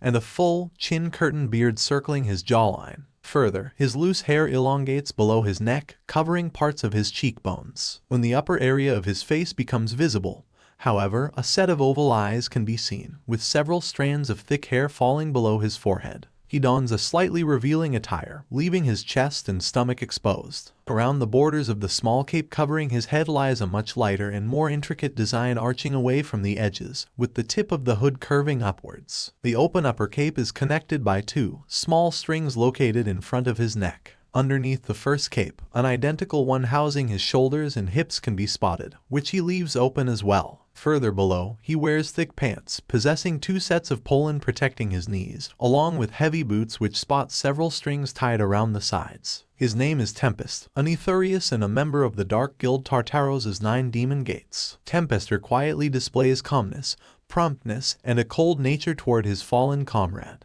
The last one is a tall, well-built man. His eyes are black and so is his hair, which is kept short and styled into a number of spiky strands pointing backward with some prominent spikes topping his forehead. His thin sideburns reach down to the stubble covering the majority of his chin. He has a sharp face, marked facial features, and slight wrinkles below his eyes, as well as a long scar extending from his hairline to his lower left ear. Both of his ears are adorned by silver-colored earrings, consisting of a ring with a little chain ending in a cross pendant. He is seen wearing a black, closely fitting shirt, with a thick, gray fur collar, as well as light gray oversleeves reaching to his upper arm with hems secured by 2 sets of double stitching. The back of his shirt bears a light motif consisting of a circle with a segmented, upwards arc below it. Hanging from the man's waist and covering his sides are 2 dark yellow, tassel-like cloths. He wears brown gloves over his hands and forearms and has his dark brown, baggy pants tucked inside brown boots. Over his shirt, he dons a gray, segmented metal chest plate, bearing the writing Absolute Zero, his epithet. On the left pectoral, secured to it by 2 round, golden clasps, is a long, brownish-white cape hanging over the man's shoulders. His armor is completed by 2 blue, rounded pauldrons, possessing metal-colored edges and squared protrusions on the upper and lower edges, each adorned by a golden Tartaros symbol. His name is Silver Fullbuster, an ice devil slayer, and a member of Tartaros' 9 demon gates. Silver showed a little surprised look on his face, as he didn't expect someone like Kyoka to be defeated by anyone, but was secretly glad that someone managed to bring her down and wanted to know the one responsible for this. Lamy was in the back, looking a little out of the ordinary than her usual self as the tension was high in the air, with Kyoka going into detail about her and Seilah's latest mission, and her defeat at the hands of a group of humans who go by the name of the Power Rangers Hero Force. "You're telling me a bunch of weak humans did this to you?" Ezel was the first one to speak out loud in an angry tone. "Unfortunately, yes," Kyoka said in a regretful voice. "It seems we have gravely underestimated some of these humans' fighting capabilities," Torafusar said, acknowledging these Power Rangers' strengths. "Indeed. For someone to put even Kyoka in the Hell's Core's canister must be a huge threat to all of Tartaros. Tempester spoke in a calm manner, and the ones responsible for this were a bunch of children. Damn, Silver said while rubbing his back neck with a grin. Really don't want to tango with a group like that. Pray, whispers Keys muttered. These lines have been neglected, screams and prayers drowning the subtle road. Who cares about that crap? Jackal yelled out in a fit of rage. Let me go find these humans and I'll slaughter every last one of them. No, I wanna go. I've been itching for a good fight for a while. Ezel shouted aggressively. No, I'll be the one. These rangers' souls would add good to my collection of other souls. Franmouth shouted as he wanted their soul. As the demons of Tartaros were arguing with each other about who would kill the rangers, their leader finally had enough. Silence, all of you, Kyoka shouted, which instantly halted the fight, as all the Etherious froze in place and looked at their leader. I understand that you all want these humans dead since they pose a threat to all of Tartaros and our creator Lord Zeref. But don't forget that Seilah is still on the island, and once she learns of my defeat, she won't let a single one of those rangers leave that place alive. She said with confidence. That's true. Seilah, devotion to you is unquestionable. Tempester said with a nod. If anyone can stop these Power Rangers, it's her. But I want to get out there and fight. Ezel whined in frustration. But I want to be the one to average Kyoka. Jackal shouted back. Enough, Ezel and Jackal. Lady Kyoka has spoken and it's best you two respect her decision. Torafusar scolded the two demons, making them grumble in rage. Everyone else didn't have any arguments, as they listened to Kyoka's orders. Well, that's all well and good, but by any chance what happens if Seilah does fail to kill these Power Rangers? Franmouth asked her while rubbing the top of his armor. Then we'll have to restore to Plan B, Kyoka said, drifting her eyes to Lamy, who has been quiet this entire time. Lamy, by any chance is it really yet? She asked the little demon girl. Like the others, Etherious knew what she meant, and was quite surprised to hear her suggest using that on a bunch of humans. Lamy soon chirped and had a hyperactive face. Oh yes, I finished him up just yesterday and am ready to show the world just how handsome he is, she said, clashing her hands and wiggling her hips happily. Kyoka, are you sure it's a good idea to use that? Don't you think using it a bit extreme, especially since we haven't tested it yet? Silver said with a bit of concern and doubt in his voice. Just think of it as a backup plan, Silver, in case Seilah fails. Not that I think it would ever happen, but you can never be too careful, Kyoka said with a confident smile on her face. So all of you head to the Grand Chamber and monitor the situation on the island. And if Seilah falls, send him to the island to destroy the Rangers, she ordered as all the Etherious left Hell's Core to the control room to watch the battle between the Hero Force Rangers and Seilah. Lamy happily skipped to proper him just in case, as she was looking forward to seeing her new work in action, leaving Kyoka alone to her thoughts while her body was regenerating. Soon, Rangers, you will all experience what true hell looks like, Kyoka thought darkly with an evil smirk. And Seilah will do whatever it takes for our great cause, even if it means her own death. In another location deep within Tartaros, down a dark carpet, there was a closed gate-like door. The two sets of doors were held by two pillars on either side with a bony, sword-like cross atop. Row upon row up and down the dark carpet were pillars of some sort of grotesque material. On either side of the gates were windows that housed many candles, and one window was even gushing out water like a sewer line. Behind the set of double doors, looming in his darkness, there was a shady figure, resting his cheek against his fingers, looking bored as he sat on his bony throne. The demonic decor around him was accompanied by tattered curtains behind said throne. He is tall, lean, and has the appearance of a young man. His dark purple hair is long and wavy, reaching his shoulders even whilst the majority is tied up in a very large ponytail. Additionally, his messy bangs all but obscure his dark, slanted eyes. For clothing, he dons a long, black jacket trimmed with a light-colored flame pattern. The lapels are a matching lighter color as well. The cuffs of his jacket are rolled up, revealing a light-colored inside, which contrasts the black outside of his jacket, and has a black line cutting through the edge of the fabric. The jacket itself is tattered and splits into 4 torn fabric segments at the tail. Beneath the jacket, he wears a frilly black V-neck shirt, lined in a lighter color, that closes down the middle and is adorned with a buckle just below his clavicle. Just below this is a piece of fabric that he keeps over this shirt but under his jacket, that circles the majority of the lower half of his torso. The rest of his attire is simple, consisting of light-colored pants that lay lazily over the top of rather plain black boots and have, on each leg, a seam running down the middle, as well as 2 pairs of buckles that form an X on the thigh and lower calf. His name is Margir Tartaros, an Etherious and founder of the Dark Guild Tartaros. He was known as the Underworld King and the Definitive Demon. The demons of the books of Zeref, otherwise known as the Etherious. Margir spoke to himself. The day of humans surpassing demons shall never come to pass, the likes of which I shall see to it. Among these humans, there has been their light that destroyed the darkness long ago, and these Power Rangers, the ones who managed to best Kyoka in combat. He held an intricate book in his hand, which was labeled with the words "End." As his smirk grew, "Master, I shall swallow them all into darkness, once and for all." Margir finished as he used his power to watch the battle at the Tower of Heaven, between the Hero Force Rangers and Seilah. Tower of Heaven Night. Back at the cultist's secret hideout, the Hero Force Rangers were not doing so well with Seilah using her Etherious to turn the tables on them. Argu. All the Rangers screamed in pain while falling hard on the ground from another one of Seilah's attacks, with the area shaking violently as if an earthquake was happening. From the distance, Urza, Altier, Rob, Simon, Miliana, Sho, Wally, and the other slaves helplessly watched the battle, as their saviors were being mercilessly beaten by demonic women. "I have to do something," Urza cried out, as she had enough of watching this, and decided to jump in to help the Rangers. "Urza, stop!" Simon, Miliana, Sho, and Wally all held on to their friend from going any farther. "Let me go. I have to go help them," Urza cried out, as she was struggling to break free from her friend's hold on her. "Are you out of your mind, Urza? It's completely suicide to go down there," Simon said to her. "Going to rescue Jello was one thing, but this is crazy," Wally argued back. "Yeah, Urchan, she'll kill you," Miliana cried out. "I don't care. They need my help," Urza shouted back, still trying to break the hold on her. "I can't just sit here and watch the Rangers get hurt. Not after everything they've done for us." "Oh, what can you do exactly?" Altier asked, making Urza look at the purple-haired girl in confusion. "If I recall, you couldn't do anything to save your boyfriend without the help of the Rangers," she said in a non-care tone with her arms folded while giving them a stern expression. "Why, yeah, I know," but Urza was about to argue back until Altier continued what she was saying. "The moment you step feet out into that shipyard, you'll be killed," Altier coldly said, making them flinch in fear, except for Urza, whose remaining eyes were widened.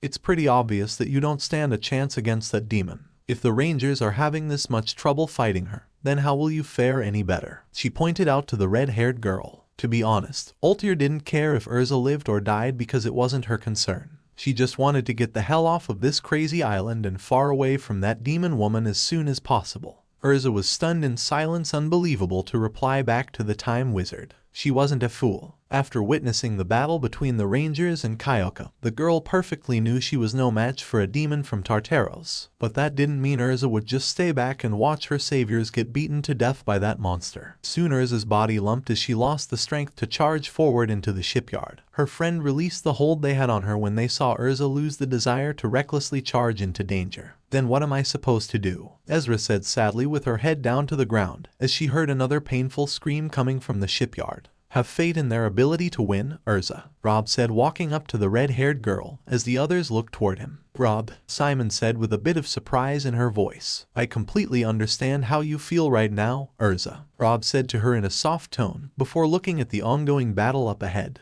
"But there are times when you need to know to step aside and let others fight for you. And this is one of those times." He spoke in a wise but serious tone. "Those kids won't let us down now, not after coming this far, so just believe in them to win against this powerful enemy." Urza and the others just looked at the old man in awe before turning back to the battle, with hopes that the Rangers win against the demoness. Ren could only grit his teeth as every part of his body was screaming in pain, with him and his teammates all lying down on the ground in agony as Seilah Etherious form was too much for them to handle. Seilah stood there in front of her downed opponents, glaring at them with a rage that would put bakugou's anger to shame. Her power is on the same level as when Kyoka transformed into her Etherious form. Holo Tommy thought as he continued to watch the ongoing battle with anxiety. Ren struggled to stand back up with his team following suit as he looked at Seilah. "That form of hers is no joke. It's almost like I'm fighting All Might again," he thought while breathing heavily from his injuries, before picking up his weapons. "Ren, watch out," Oase warned his friend out loud. Ren looked back ahead to face Seilah,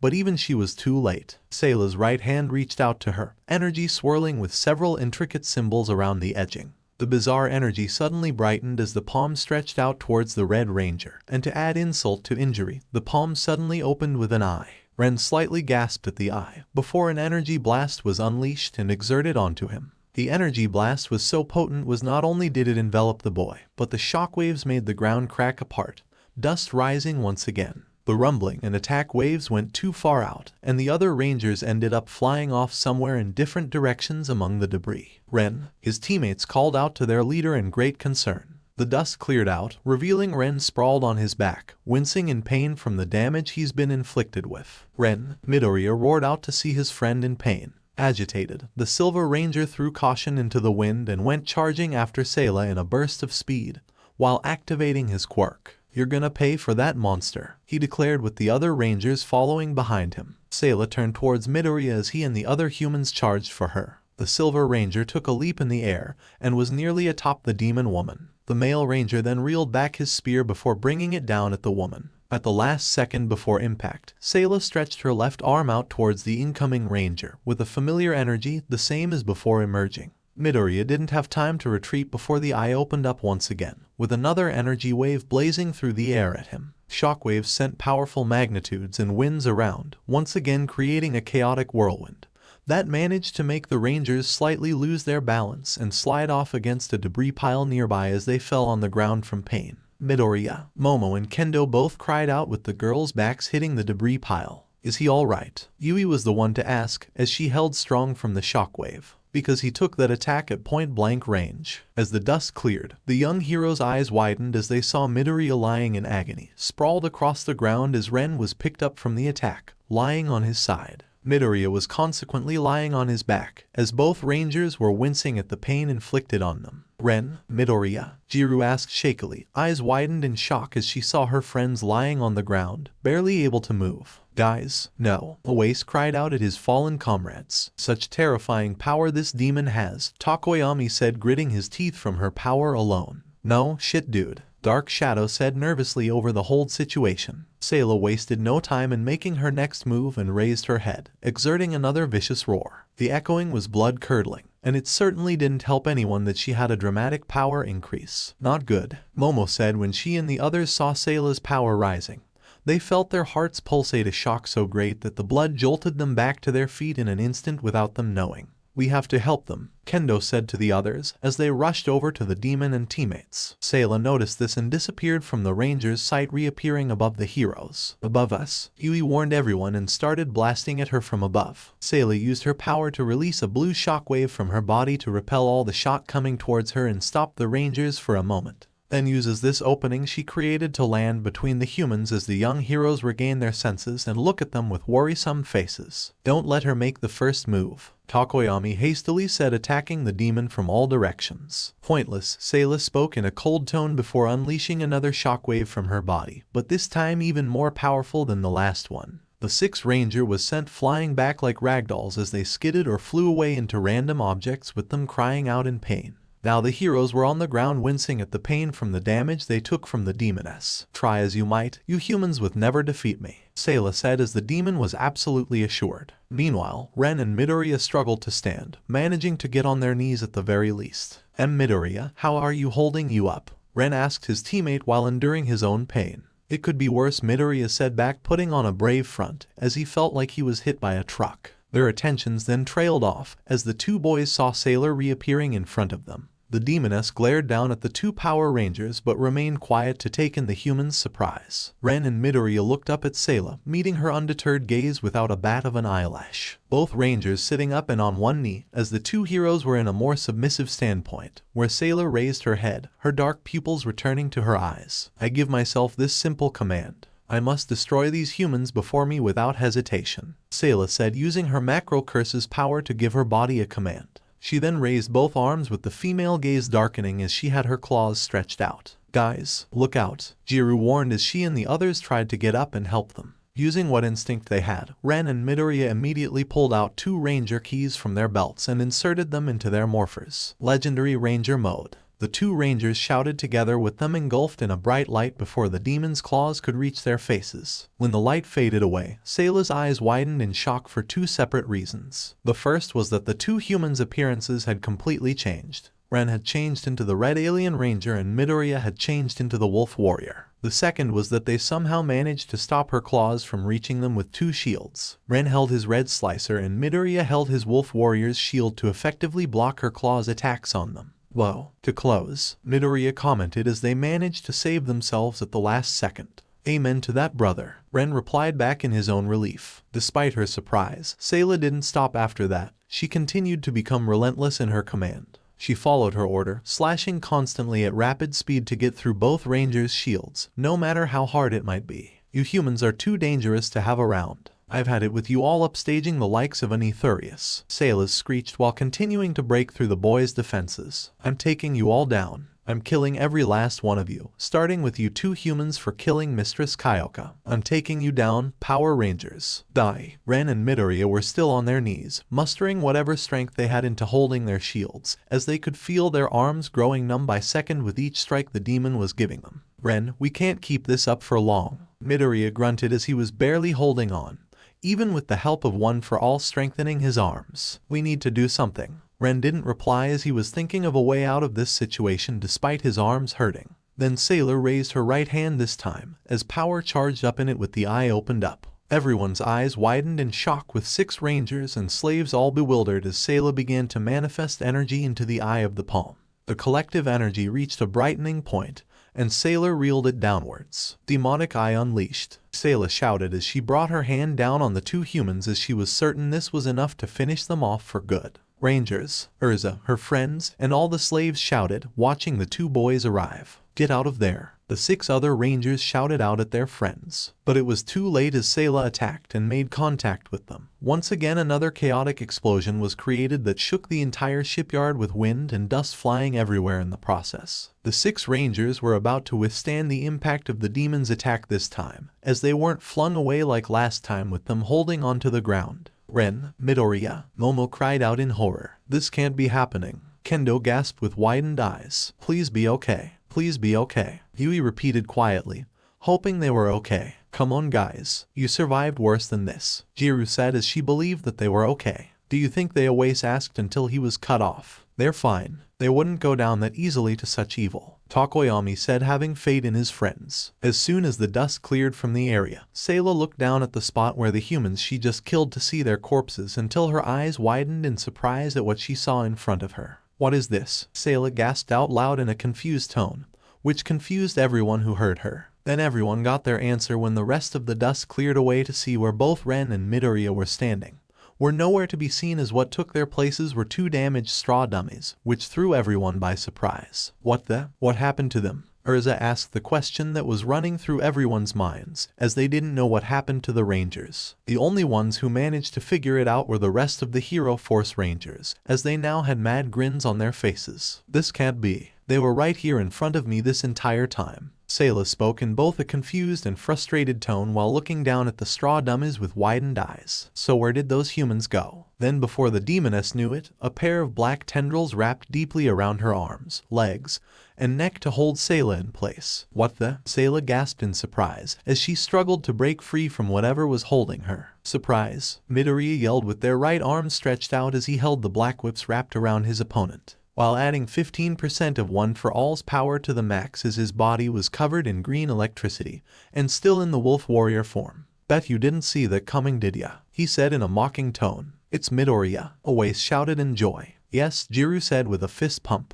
I know it, Takoyami commented with a smile. Kendo held a hand to her chest and let out a sigh of relief. Thank goodness, she said. But where's Ren? Yui asked, looking around for him. I'm sure he's fine. I mean, Midoriya is okay, so he should be too, Momo said to her friend with confidence. Finding some strength from within, the Rangers managed to get up to their feet while Midoriya continued to restrain Seilah, who was struggling to break her binding. Midoriya, whatever you do, don't let her go no matter what, Holo Tommy said to him. You don't have to tell me twice, Midoriya shouted back while keeping his hold on her. You irritating human, Seilah screeched out while glaring back at the human as she was still trying to break the black whip's hold around herself. Look who's talking, lady, Midoriya replied back before pulling Seilah forward to himself with his enhanced strength as she flew towards the boy. Shield smash, he shouted as he slammed the wolf warrior's shield into the demon woman's face, which sent the demon flying back in the air, while wincing in pain as the black tendrils released their hold on her. While Seilah was soaring in midair, Ren reappeared in the shipyard in a puff of smoke as he was still in the red alien ranger form, which made everyone happy to see the boy was okay. "Hey look, Ren's already," Miliana pointed out in joy, as the other slaves cheered in relief. "You gotta love the body replacement jutsu," Ren commented before pulling out the Aquitian saber from his back and making a few hand sign gestures like a ninja. "Hidden style, cloning jutsu," he shouted with his body splitting into 5 different ideal copies of himself, which surprised everyone watching. What? All the slaves shouted together in surprise to see Ren and his clones, with the demon finally hitting the ground and landing on her back. Seilah struggles to stand up back up while holding her busted face in pain from the shield attack. "Let's go," the Red Ranger ordered his clones, as they raised their sabers in combat stances and dashed forward at Seilah in red blurs. Seilah moved her hands from her face and barely had time to react, as the demoness was being cut from every direction and angle by Ren and his clones at high speed with her screaming in pain. To everyone else's perception, they can only see the 5 red alien rangers moving in red blurs while slashing at the demon of Tartaros. Soon the 5 red rangers appeared above Seilah with their Aquitian sabers raised in the air, and fell down straight at her, before simultaneously slashing their blades into the demoness's body as tons of sparks and smoke flew off her. "Arg!" Seilah cried out in pain while flying back to the ground a few feet away from the heroes and holding herself in pain. "Not so tough now, are you?" Ren said as all his clones returned back to his body, before sheathing his saber. Then a quick flash of light changes Ren and Midoriya back into their pirate forms, with all of the other rangers regrouping together. "Ren, Midoriya, are you alright?" Kendo asked them in a concerned tone. "Yeah, we're okay." Thinking about Ren's alien ranger abilities, Midoriya said to her. "Still, that was a real close call," Momo admitted with a sigh. "You both had us worried there for a minute." The two didn't blame them for worrying so much, as that blast could have killed them, if it wasn't for Ren's quick thinking on his part. "Yeah, but it all worked out in the end," Ren said before looking back at the downed demon woman, while at the same time recalling Seilah's methods of attack. "Those eyes," he weakly muttered, beginning to drown his thoughts in the eyes in her palms. "Ren?" Yui asked in confusion. "Eyes?" Takoyami repeated with a raised eyebrow. Then Midoriya's own eyes widened, as he just realized what his leader meant. "That's it," he yelled out before turning towards the rest of the team. "Everyone, I think I know what Ren was talking about." The other rangers were caught by surprise at what Midoriya said, with Ren smiling at how his friend was about to catch on to thoughts quickly. But nevertheless, they all knew that any chance was better than no chance and listened to their teammates' advice. "What is it?" Oase asked with seriousness. Midoriya looked back at the scene ahead of him, the eyes on the palm of her hands. She focuses all of her curse power into the eyes on her palms, before releasing all that build-up power into an attack. If we can somehow neutralize or stop the building up power into her hands, that should give us a window to finish her. Also, Seilah already looks like she has been badly hurt from her battle against Jiru and Yui, so just a bit more damage would be enough for us to win this fight. The boy explained to his teammates and hoped that his plan had a small chance of victory. The other rangers looked at each other with seriousness in their eyes before nodding to one another. Midoriya's plan does sound logical and effective if they work together to pull it off. "Alright then, let's do it." Oase proposed to everyone. "That demon is gonna pay," Jiru declared with a grin. Yui agreed with a nod. "Time to send this demon back to hell," Takoyami coolly said with a grin. "Demon butt kicking time, baby," Dark Shadow said with excitement. "Guess we have one more demon to beat," Momo said with a weak sigh before smiling. "Let's just chalk up another one and leave this dump," Kendo said while cracking her hands together. "When faced with grave trials, we work together to overcome them. That's what being a Power Rangers is all about," Midoriya said with everyone smiling at what he said. Ren nodded with everyone now standing side by side and facing the demon woman who was slowly rising back on her feet. "Let's make this showier than usual," Ren decided out loud with confidence. "Yeah," the other rangers shouted back in agreement, as they were ready to finish this battle. Seilah, who has now recovered, glared at the humans with an angry expression. "You damn humans," she snarled at them. "We'll take point in the frontal assault. Jiru, Yui, you'll both jump in when you see an opening in her defenses," Ren ordered his teammates. "Okay." They all agreed with a nod before making their move. The Pirate Legacy Rangers then pressed the buttons on their own belt buckles to summon their ranger keys, while pulling out their morphers, as Seilah raised a brow in question upon witnessing this from the human. "What are you up to?" Seilah demanded before getting her answer. "Legendary Ranger Mode, Mighty Morphin." The Rangers all shouted together while holding up their Mighty Morphin Ranger keys before flicking them open, except for Midoriya. "It's Morphin time." They then inserted the keys into their morphers before moving them forward, as 6 power coins of different dinosaurs appeared in front of them before consuming the rangers to change them into new suits. Ren was the Mighty Morphin Red Ranger, Oase was the Mighty Morphin Blue Ranger, Kendo was the Mighty Morphin Yellow Ranger, Takoyami was the Mighty Morphin Black Ranger, Momo was the Mighty Morphin Pink Ranger, and Midoriya was the Mighty Morphin Green Ranger. Impossible. Seilah denied, making her go wide-eyed. You all can transform as well. Simon was left with a shock that rendered him stiff. Did they just change their outfits again? He asked. Urza looked with a pleasant smile. Yes, they did, Simon. And they're about to do something amazing, she said with anticipation of what's to come. Seilah snapped out of her shock and returned to her grisly stare. GRR. Doesn't matter. She crouched and went lunging after her adversaries, her lunge making dust ripple behind her speed. I order myself to destroy these Power Rangers, she said, flying at them like a charging bull. Midoriya was the first one of them to act and activated One for All at 15%, while immediately drawing out his dragon dagger to the incoming enemy. Come and get me, Midoriya said out loud while stepping forward in front of his teammates, with the demon of Tartaros approaching him. It's time for some dragon shield power, he said before playing a quick tune that created a green energy shield around himself, with his quirk supercharging the dragon shield's defensive powers. Seilah roared as she closed in, and used the horns on her head for a headbutt. When Seilah attacked and collided with Midoriya's energy shield, it manifested in creating a powerful shockwave that ran through the area like thunder. The ground beneath them was depressed from the pressure and winds blew around, making the other rangers behind them quickly shattered out of the way. As Seilah tried to force her way through, she was caught off guard by other rangers' voices. Kyoka. The 5 other Mighty Morphin Rangers cried out, with their personal power weapons in hand and jumping at the demon woman. When Seilah saw this and was about to do something to stop, but it was too late, with Momo shooting a pink laser arrow from her bow, while Kendo threw both of her daggers, hitting the Etherious and causing her to be pushed away from Midoriya. Arg! Seilah cried out in pain. Then Oase and Takoyami both hit her with their lance and axe, right before Dark Shadow came out of Takoyami's body and hit Seilah in the chest with his claw, and finally, Ren hit the demon with his sword, sent Seilah backward on the ground in agony. Now's my chance, Midoriya declared as he brought out the Mighty Morphin White Ranger key to use. Legendary Ranger Mode, Mighty Morphin. The Ranger shouted while holding up the White Ranger key and inserting it into his morpher. It's Morphin time. He then pressed a button on his device before moving it forward, and the White Tiger power coin appeared in front of him before consuming the Ranger to change him into a new suit. Midoriya was now the Mighty Morphin White Ranger. Let's go, Midoriya declared while drawing his saber and ran at Seilah at a quick pace, leaving a trail of green electricity behind. Seilah soon recovered and got back on her feet, despite the damage she just took as Midoriya approached her like a speeding bullet, and the Etherious swung her fist towards him. But the White Ranger blocked the punch with his saber and forearm, using his strength to push back the demon woman to create a brief opening in her defenses. Then Midoriya slashed at Seilah 3 times in the chest, sending sparks flying and her screaming in pain. I'm not done yet, Midoriya announced with a spinning left kick to Seilah's gut, knocking the demoness off balance and causing her to fight more aggressively. Filthy human, Seilah angrily shouted and swung another punch at her opponent. But Midoriya dodges the attempt by backflipping out of the way, before quickly using Black Whip to wrap around the demon's extended arm, which surprises Seilah and pulls her in to deliver a hard kick to the demon's face that sends her flying to the ground like a ragdoll. The impact of Midoriya's attack made Seilah see white for just a split second before the attack's shock finally caught up.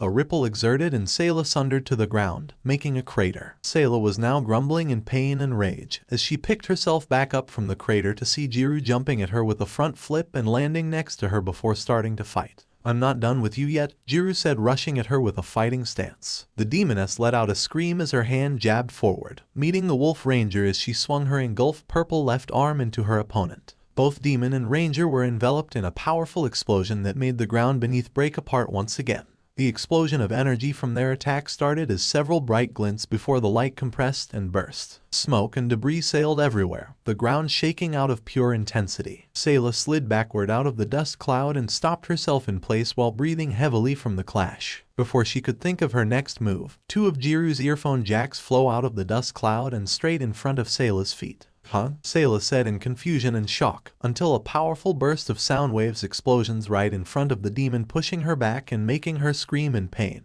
The sound wave stunned the Etherious for a moment, then Jiru leaped out of the dust cloud with her earphones jacks returning back to normal, and her right foot engulfed in purple energy as the ranger flew straight at the demon with a flying kick. "Eat this," Jiru shouted as her right foot made contact with Seilah's chest, making the demon cough up some of her own blood and sparks flying off her body before Jiru used her momentum to perform a backflip and upper left kick the Etherious's chin that pushed her back a great distance. Seilah quickly recovered from the blows she took and had an irritated look on her face. Before noticing a kick coming at her head, she avoided it to see Yui launching another kick at her that she blocked with her right arm. Yui threw a fury of fast kicks at Seilah, who was blocking them the best she could before jumping up in the air and grabbing the Etherious by the horns with her own two hands. The Pink Ranger flipped her opponent in the air, and with a sharp pivot, Yui tossed Seilah into nearby metal barrels. The demon crashed with a loud yelp with Seilah lying on top of the wreckage. "I'm just getting started," Yui spoke calmly while putting her hands together to activate her quirk.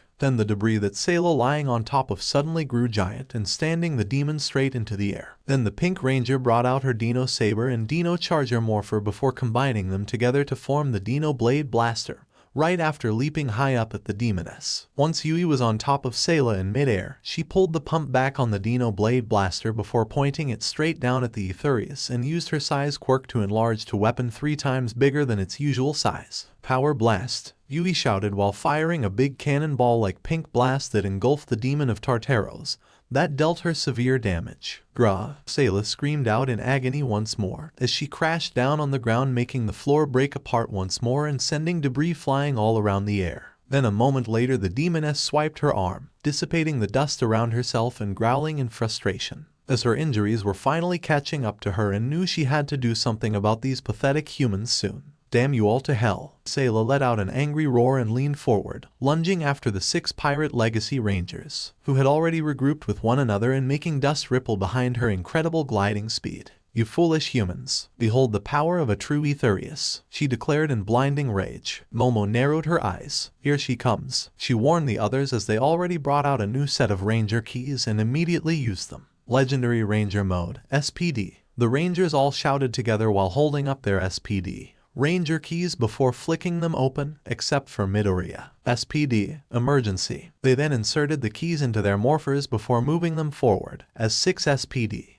logos appeared in front of them before consuming the Rangers to change them into new suits. Ren was the SPD, Red Ranger, Oase was the SPD, Blue Ranger, Kendo was the SPD, Yellow Ranger, Takoyami was the SPD, Green Ranger, Momo was the SPD, Pink Ranger, and Midoriya was the SPD. Omega Ranger. "It doesn't matter what you change into, it won't save you from this," Seilah said while closing the gap fast and was ready for an attack. The Etherious's 2 demon eyes on her hands opened at the same time and she let out a maniacal shout that could rattle even the strong person to their core. The aura around her body returned, her power fluctuating at greater levels than before as she brought back both arms. "Demonic Eye Unleashed." Seilah shouted to unleash her attack on them. "Delta Blasters," Ren shouted out while quickly drawing his twin sidearm blasters and started firing multiple laser shots at his opponent, who was a few feet away from them. Then with great accuracy and precision, the laser shots were about to hit both of the eyes within her hands, and the rest of her body in the process. "Agar!" Seilah cried out in pain while also stopping the buildup of power in her hands and making sparks fly off her body. Her screeching bellowed up towards the ceiling as she could feel her hands bleed. "You bastard," she growled while kneeling from the damage. "Better hope you get an eye appointment after this," Ren said as the others brought out their Deltamax strikers, except for Midoriya, and charged forward at the demon. Seilah immediately got back on her feet to collide and fight against the heroes. The SPD Ranger surrounded the demon and threw some hits with Seilah finning them off the best she could. Then Midoriya kicked Seilah in the chest, sending her turning towards Ren, who quickly blasted the Etherious with a few shots, followed up by Kendo and Momo striking Seilah twice with their Deltamax strikers and finishing the attack together with one final simultaneous strike. Right after that, Oase and Takoyami jumped in next with their Deltamax strikers raised. Oase hit the demon woman and barrel rolled back on his feet behind his opponent, while Takoyami landed in front of the demon and hit her 2 times as well, before Oase joins in on the assault with the 2 Rangers striking her together. Then Takoyami finishes up both of their attacks by summoning Dark Shadow to punch the Etherious back a few feet away from them.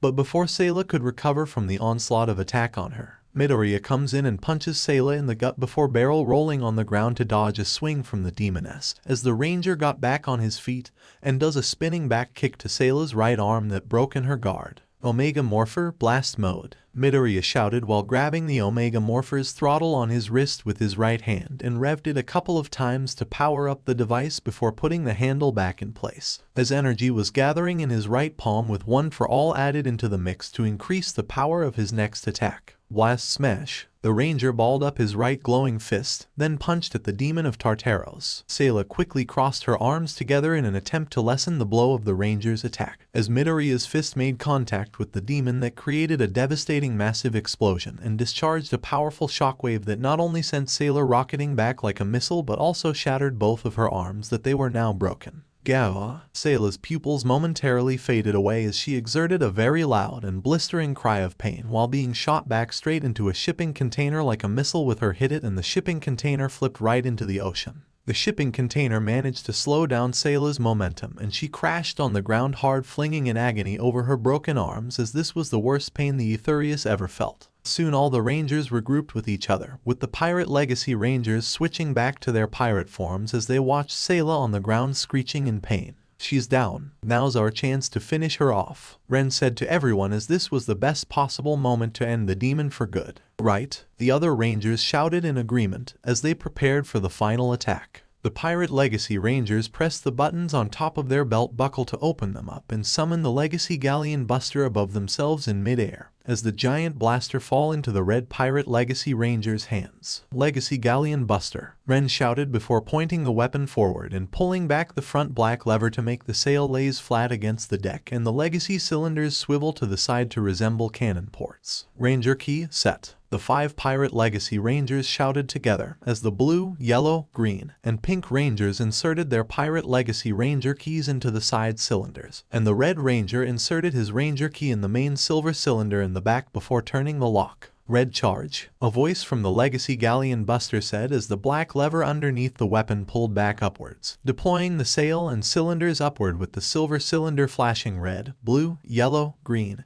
and pink repeatedly multiple times. As the Legacy Galleon Buster's front cannons begin to glow bright red, charging up power, and the locking onto Seilah. Ren was holding up the Legacy Galleon Buster with both hands, with Oasis and Takoyami touching his hip and shoulders, as Kendo touches Oasis and Momo touches Takoyami's hip and shoulders to hold Ren in place. Midoriya holds up the silver Pirate Legacy Ranger key before flicking it up to reveal a key, and instead it into the Legacy Spear as he turns the lock. "Final wave," a voice from the Legacy Spear said while the weapon was charging up power. Midoriya spun the spear around in his right hand before getting in a stance, while holding the weapon in both hands behind his back with more green bioelectricity conducting of his body, as the boy was focusing his quirk to the best of his abilities. "One for all, full cowling 20%, Midoriya thought while tightening the grip on his Legacy Spear in his combat stance, as green thick electricity was wildly discharging off his body. Yui holds up her Dino Saber before pulling out a cylinder on the blade.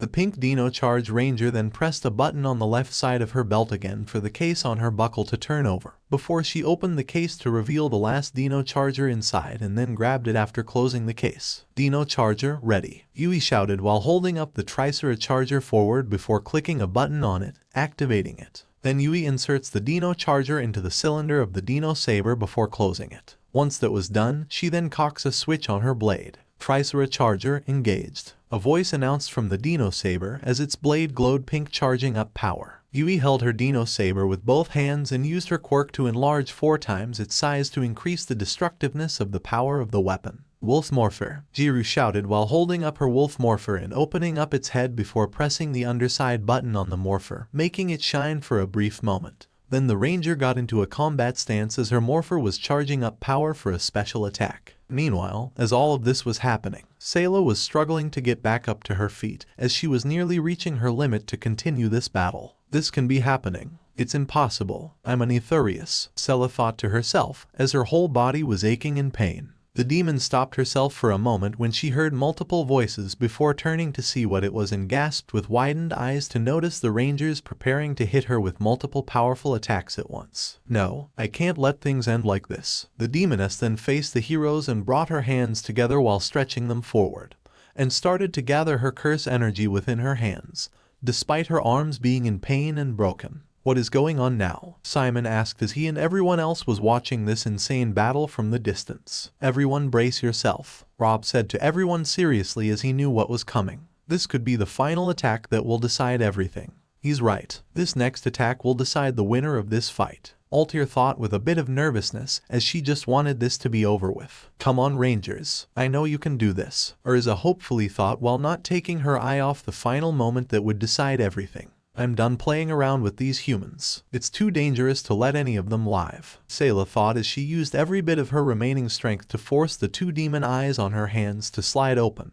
with kanji circles around her hands. "Demon eyes, released," she shouted while spreading her arms out and unleashing a wave of curse energy around her body. Both sides have now finished up charging up their attacks and proceed to the moment of truth. "Now die," Seilah shouted while moving her arms forward together as 2 intense blue beams of curse energy shot out from her hands and straight at the Hero Force Rangers, with the beams traveling across the ground splitting the floor open on either side as dust and debris was shattering everywhere. "Now," Ren ordered his teammates as they began to unleash their special attacks. "Legacy Galleon Buster." The 5 pirate Legacy Rangers shouted together before the Red Ranger pulled the trigger on the weapon. "Rising Strike," a voice from the Legacy Galleon Buster said as 2 red energy blasts from the front cannons were shot out, and Spiral fused together to shape into the Legacy Galleon's bow that was going to ram into their target. "Legacy/Smash," Midoriya shouted while flinging a silver energy slash with the combat power of 1 for all at his opponent, as the Rangers created a strong shockwave effect that tore the floor apart. "Dino Saber, Power Slash," Yui shouted while swinging her massive weapon to the right side, as she flings out a giant pink slash at the enemy. "Final Strike, Wolf Spiral Beam," Jiru shouted while thrust swinging her left arm forward to release a massive purple vertical energy slash at her opponent. All of the Rangers' special attacks met with Seilah's Demon Eyes beams head-on, briefly creating a shockwave that sent tremors across the landscape of the shipyard and the ocean water in the vicinity violently swirling around as 2 great powers clashed.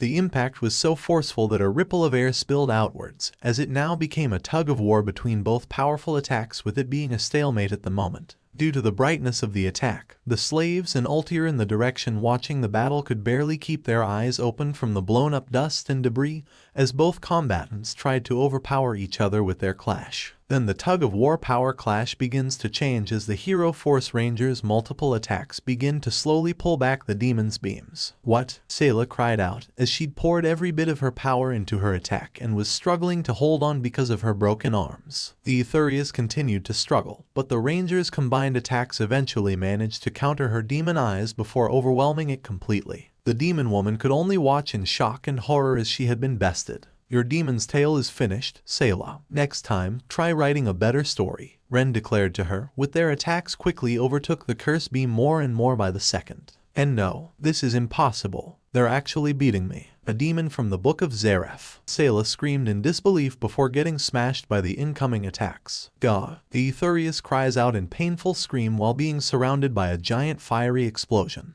The power of the attack was so great that it even wiped out a good portion of the shipyard, making the whole island violently shake from the explosion, as the ground beneath cracked and shattered to bits, rock rising and falling in almost every direction, with Urza, Altair, Rob, Simon, Miliana, Sho, Wally, and the other slaves were now on the ground and covering each other to shielded themselves from the powerful explosion. The Power Rangers covered up from the dust and shockwave that reached out towards them. The violent winds nearly blew the young heroes away, but they stood their ground long ethnough until the dust and winds subsided. When the fire and smoke died down, the Rangers saw Seilah lying in the center of a large creature severely injured, knocked out of her Etherious form, and was amongst the rubble, until about to move a muscle anymore. "Mistress Kyoka, please forgive me. I tried my best, but it wasn't good enough," Seilah whispered while tears were coming out of her eyes from her failure to defeat the Power Rangers and started to pass out from her injuries. "Is it finally over?" Yui asked in an unsure tone,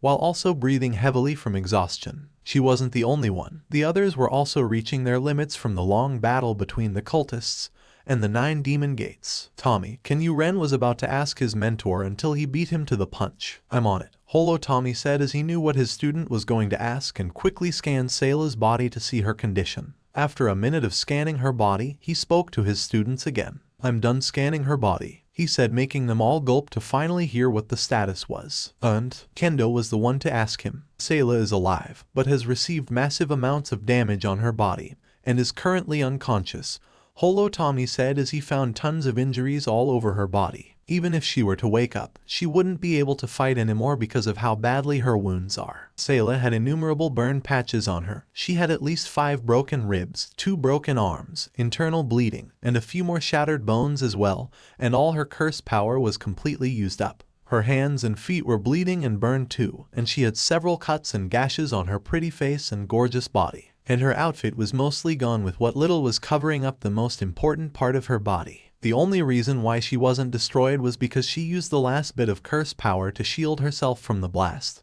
which saved her from being killed, but is now too hurt to continue. So does that mean we won? Midoriya asked the question that was on everyone's mind. Concerning that there are no more cultists to face and the 2 demons are defeated, I believe so, Tommy said with great pleasure. Congratulations, everyone. Upon hearing those words from the AI, the team of young hero immediately took off their helmets to take in some breaths of fresh air, and then dropped to the ground in sitting positions while laughing in celebration over their victory. We did it, they all shouted together in joy while handling one another in the process. Meanwhile, Erza, her friends, the other slaves, and Ultir started to recover from the powerful explosion to see that the shipyard was beyond destroyed, with the rangers sitting on the floor being alright and Seilah lying unconscious in a crevice. Holy crap, dude, Wally slowly whispered in disbelief with widened eyes upon seeing the aftermath of the destruction that explosion caused. That was insane to watch, Sho said with his heart still pounding in anxiety. Did they win against her? Liliana asked in a timid voice, while still shivering in fear. She isn't moving anymore, so might be over, Simon said, hoping this finally was the end. Rob remained quiet as he was observing the situation critically the best he could and hoped that the heroes had won. It's a good thing none of us wasn't anywhere near that blast or we'd be dead, Erza thought while shivering at all the destruction in the shipping yard. She was glad her friends kept her from doing something reckless now. It looks like it's finally over now, she thought with a sigh of relief before running over to the team of heroes and leaving Jello with Rob and the other adults. Hey, Erza, wait for us, Simon shouted out to her while he, Miliana, Sho, and Wally went to follow her. These Power Rangers are something else, Ultir said as she was somewhat impressed that they beat 2 demons of Tartaros. My body feels like crap, Jiru said, groaning in pain from the battle against the demon. No kidding, felt like I was training for hours without rest, Awais said while whipping the sweat from his forehead. When I get home, I'm taking a nice long sock in the bath, Momo said as her hole was sore from all this fighting. I second that thought, yeah Momo, Kendo said in agreement as a sock on the table sounded like a good idea for her to do. I haven't felt like this since our sparring matches against All Might, Midoriya said, letting out a heavy sigh as he was beyond tired. Yui said quietly as she rubbed her aching leg. Looks like our first mission as Ranger has succeeded with only a little difficulty, Takoyami said, holding on to his hurting shoulder. Yeah, but the jobs are not done yet until we get off this island with everyone first, Ren said to his friends as they agreed to that statement. Ren, now's the best time to call DECA and tell her to bring the ship here, Tommy suggested to him. Got it, Ren said as he then flipped open his Mobile 8 morpher to call DECA.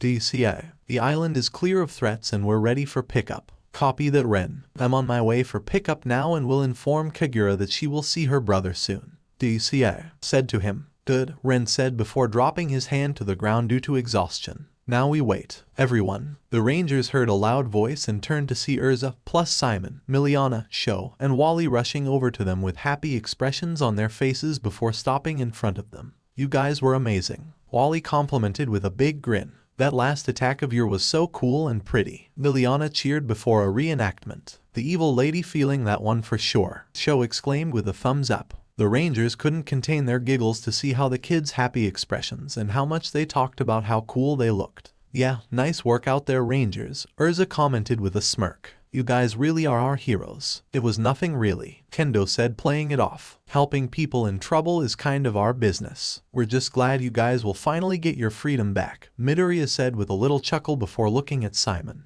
Anyway, Simon, we just called our ship to come over to pick us up, he said, making the boy's eyes widen in anticipation. Really, Simon said in a hopeful tone as he was starting to tear up. That means I've got to see Kagura again, he said with joy before his friends placed a hand on his shoulder as they were happy for him. You guys really are amazing. I don't know about you, but I think things are looking our way now. Urza added with her hands on her hips. Let's get off this island first before making that claim. Little red one, Takoyami said to her with his eyes closed before smiling a little. But I have a strong feeling you may be right. Hey Urza, Ren said, getting her attention. I hate to ask, but can all of you get some water to drink? All that fighting made us seriously thirsty, he asked as his throat dried from the constant fighting he'd done tonight, with the others agreeing to the request as they were also thirsty. A drink of water does sound nice, Momo said with a tired tone. Yeah, my throat is begging for some H2O right now. Oase agreed with a light chuckle. Sure, it's no problem after everything you guests have done for us, Urza said in a slightly strutted voice from the request,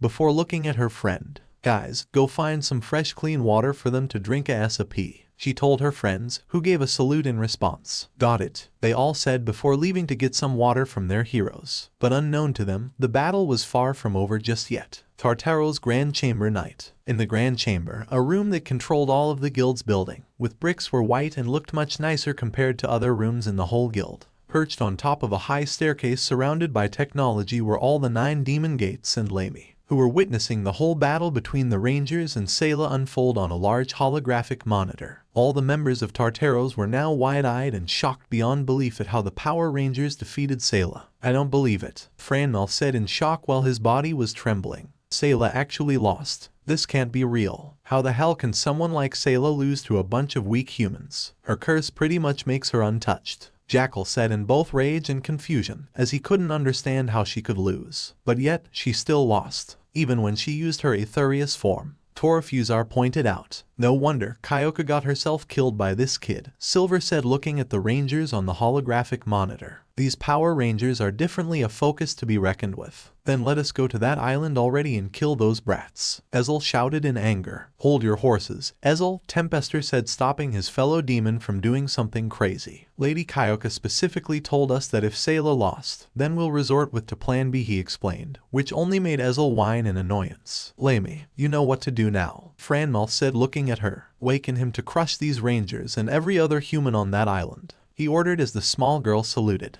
You got it, Lamy said with her weird laugh before skipping over to the room's computer console and typing on it. It's time for this hunk to finally play, she said, raising her finger in the air with excitement. Erase Delora Jr. She slammed her on the final button to wake up their secret weapon. Then the room started to shake violently as he was awakening for the first time. Hahaha, those stupid humans have no idea what's in store for them. Franmouth laughed maniacally. He's going to squash them like the pathetic ants they are. Yeah, can't wait to see the looks on all their faces, Jackal said, grinning evilly. Darkness is sipping down the corner and will consume the light, Keys said in his mysterious tone. Outside, a few hundred miles away from the guild's building, the ground began to shudder and split apart as a fissure opened itself up, revealing a tall monstrous demon that was roaring loudly to the sky. The beast is a massive, dark red, humanoid demon. He has a large torso and 2 large arms that end in scaly hands. On the left and right part of his torso as well as around his neck,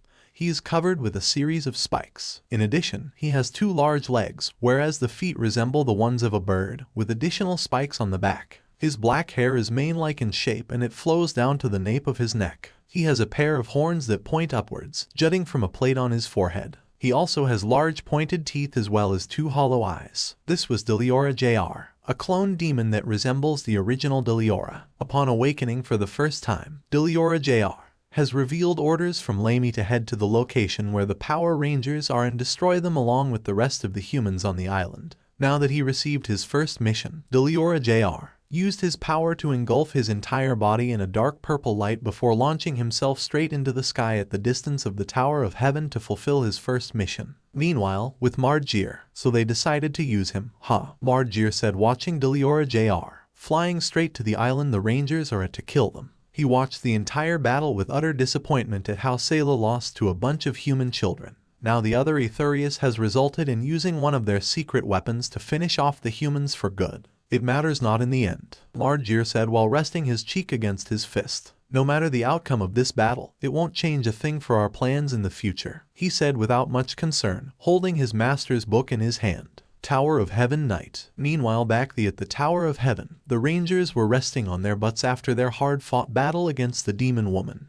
Urza and the other slaves got them some water to drink, as they were a bit dehydrated after all the non-stop fighting they were doing with them waiting for the legacy galleon to come and pick everyone up from this island. The Power Rangers chugged down tons of water in their throats, which shows how thirsty they really were before drinking all the water that was given to them. Wua, man, that felt good, Ren said, dropping the empty canteen that was once full of water on the ground. I don't think I ever enjoyed drinking water before until today, Kendo said with a small laugh. Indeed, truly refreshing, Takoyami said in agreement while drinking some more water. You guys feel better now? Urza asked with a smile. Definitely, Urza. I feel completely rehydrated now, Midoriya said to her while whipping the water from this month. Yeah, I feel alive again, Oe said, removing the canteen from his mouth. Same here, Jiru said, finishing the last of her water.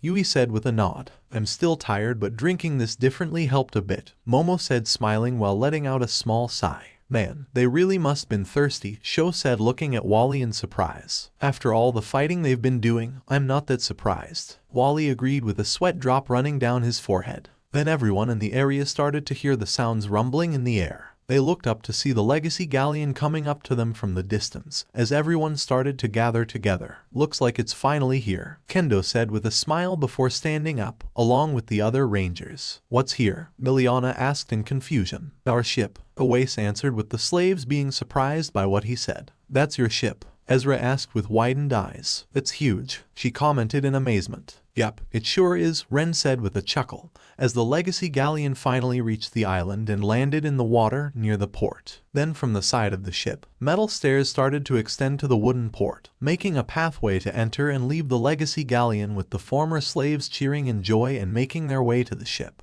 Before anyone could go on board, multiple children on the deck were seen by the others as the Hero Force Rangers recognized them immediately. Hey, it's those Ranger guys, Richard shouted while holding a sleeping Macbeth on his back. There's okay, Sawyer said with a surprised tone, as they exited the ship and walked onto the dock. What's up, guys? Hope we didn't keep you waiting, Oase said to them, giving a finger gesture. Yeah, Eric said awkwardly while avoiding eye contact with them. You guys were really something. They watched the entire battle from the ship's monitor, and were stunned by the Hero Force Rangers' performance and power. Serrano walked up to them, with her eyes on the floor, as she didn't have the guts to look them in the face after how much she doubted them before saving every single one of the slaves. You really keep your word about saving everyone here from those masked freaks, Serrano said in a shameful tone, as Ren walked in front of her. Of course we did. We may not look it, but we take what we do seriously, Ren said, placing a hand on top of the white-haired girl's head, making Serrano look up at him in surprise. So learn to have a little more faith in others from now on, he said with a smile while rubbing the top of her head. Serrano's face was blushing up a storm in embarrassment,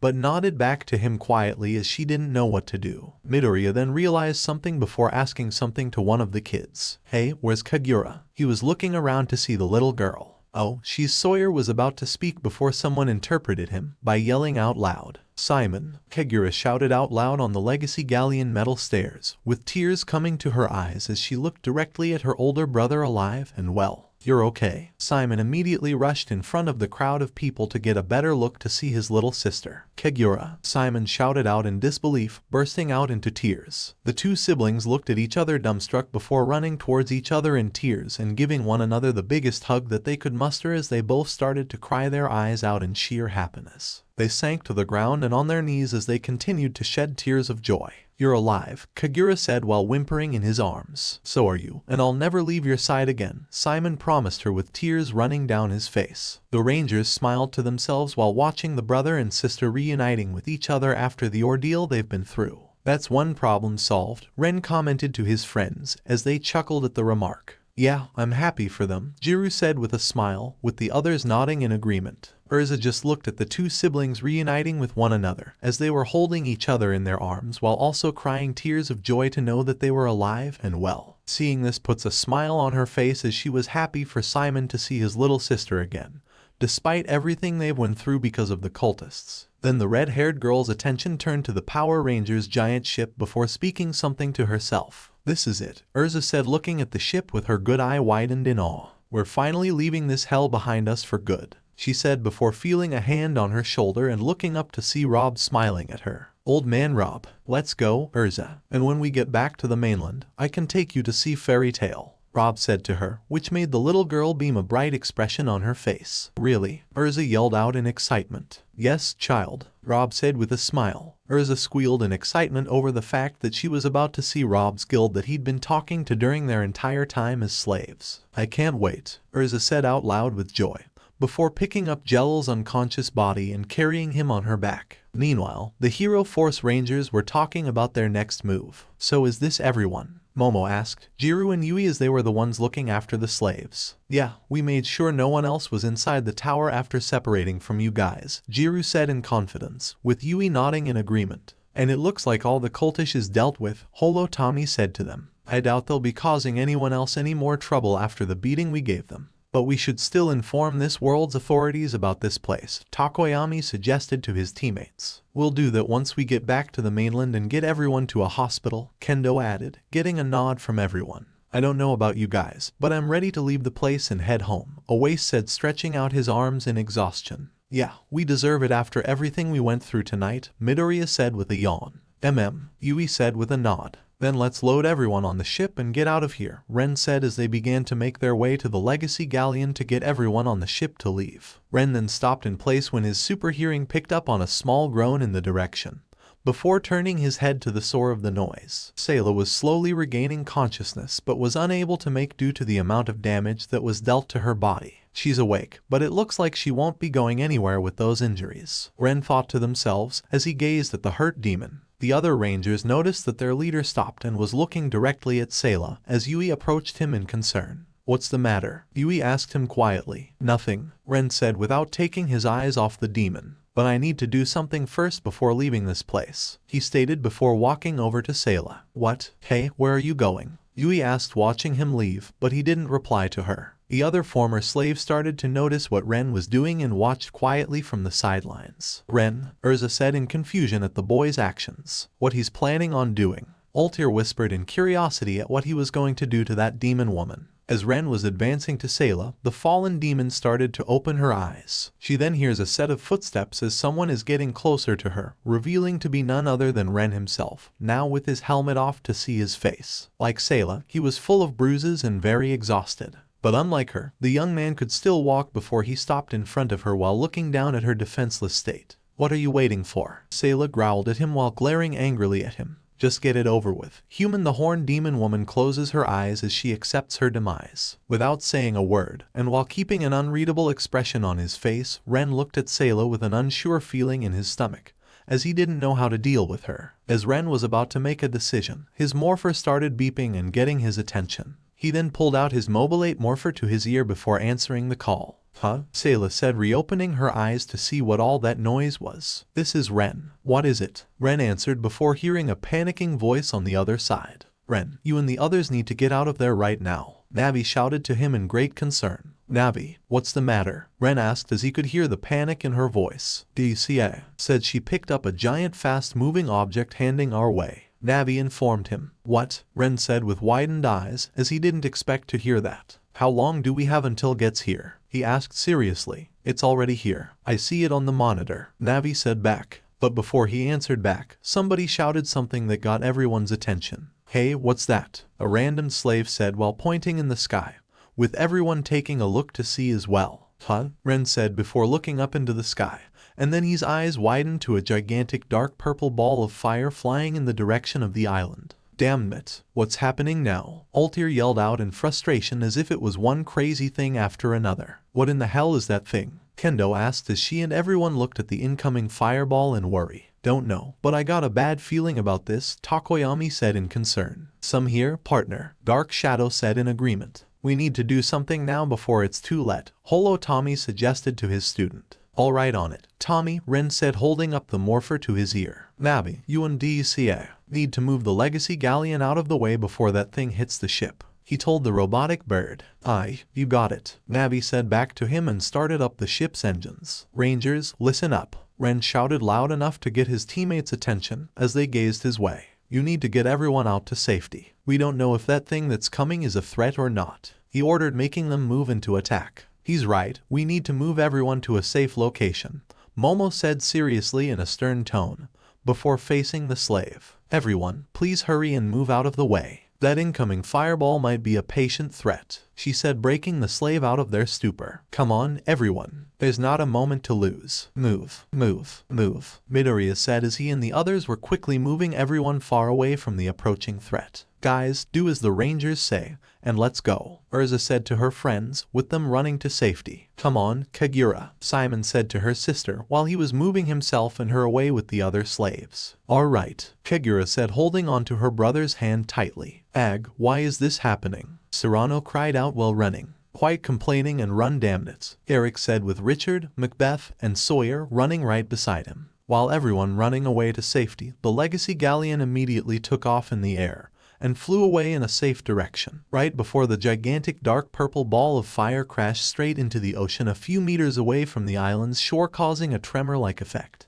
This made everyone on the island scream in terror, with some of them falling down on the ground as the area violently shook and seawater rained down all over the place, with everyone bracing themselves from the impact. The Rangers were the only ones who weren't affected that much by the impact, as they stood their ground with their guards up while looking at where the large object fell and hoped it was nothing too dangerous. Soon enough the shaking stopped, with the slaves slowly recovering from the shockwave, as looked to where the object landed. They noticed something in the distance. It was hard to make out since it was underwater, but it was something massive, and they also saw smoke rising from the surfaces of the water. Rob narrowed his eyes at what was there underneath the water, as the old fairy wizard's instincts were telling him some bad was about to happen. Ugh, that was rough, Wally said, rubbing his head in pain. No kidding, Sho said, picking himself up. We can't just catch a break in here, Miliana complained a bit as she rubbed her butt. Kagura, are okay? Simon asked his sister in concern. I'm fine, Kagura said as she was hurt a little, but nothing too serious. Is everyone okay? Urza asked the others while getting back up.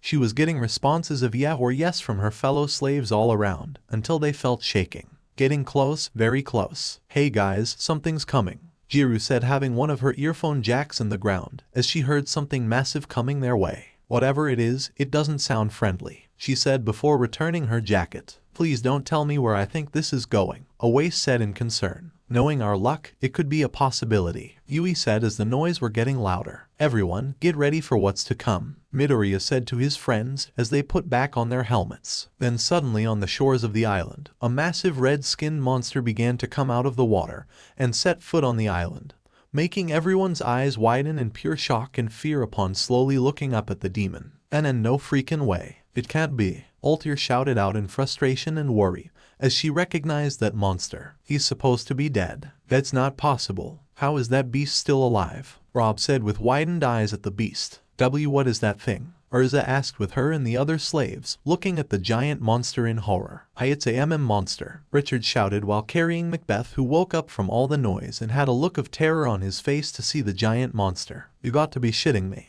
Ren said in annoyance while looking at the giant creature. Even in this world, they mackin' bigger too. He then put back on his helmet. Seilah gasped in utter surprise upon recognizing the monster that landed on the island. I don't believe it. It's Delora Jr, Seilah said in shock as Ren heard what she just said. Delora Jr, Ren said, looking directly at her in surprise. You know what thing is? He asked, pointing up at the monster. He's another Etherious just like me, but this one is a clone made from the original Delora after he was defeated by some human woman named her, Seilah explained while not taking her eyes off the man-made demon. A clone demon? That doesn't sound good, Holo Tommy thought in annoyance and concern. She said a woman named Ren thought to himself as he wondered how powerful this woman was if she was about to defeat a monster like this. But before he could get even more answers out of her, Delora's mouth opened wide and let out a roar that could shake the heavens. This made everyone on island scream in terror before panicking and running away from the giant monster, with the Rangers bravely standing their ground from the loud roar. Just when we thought it was over, something else even worse shows up.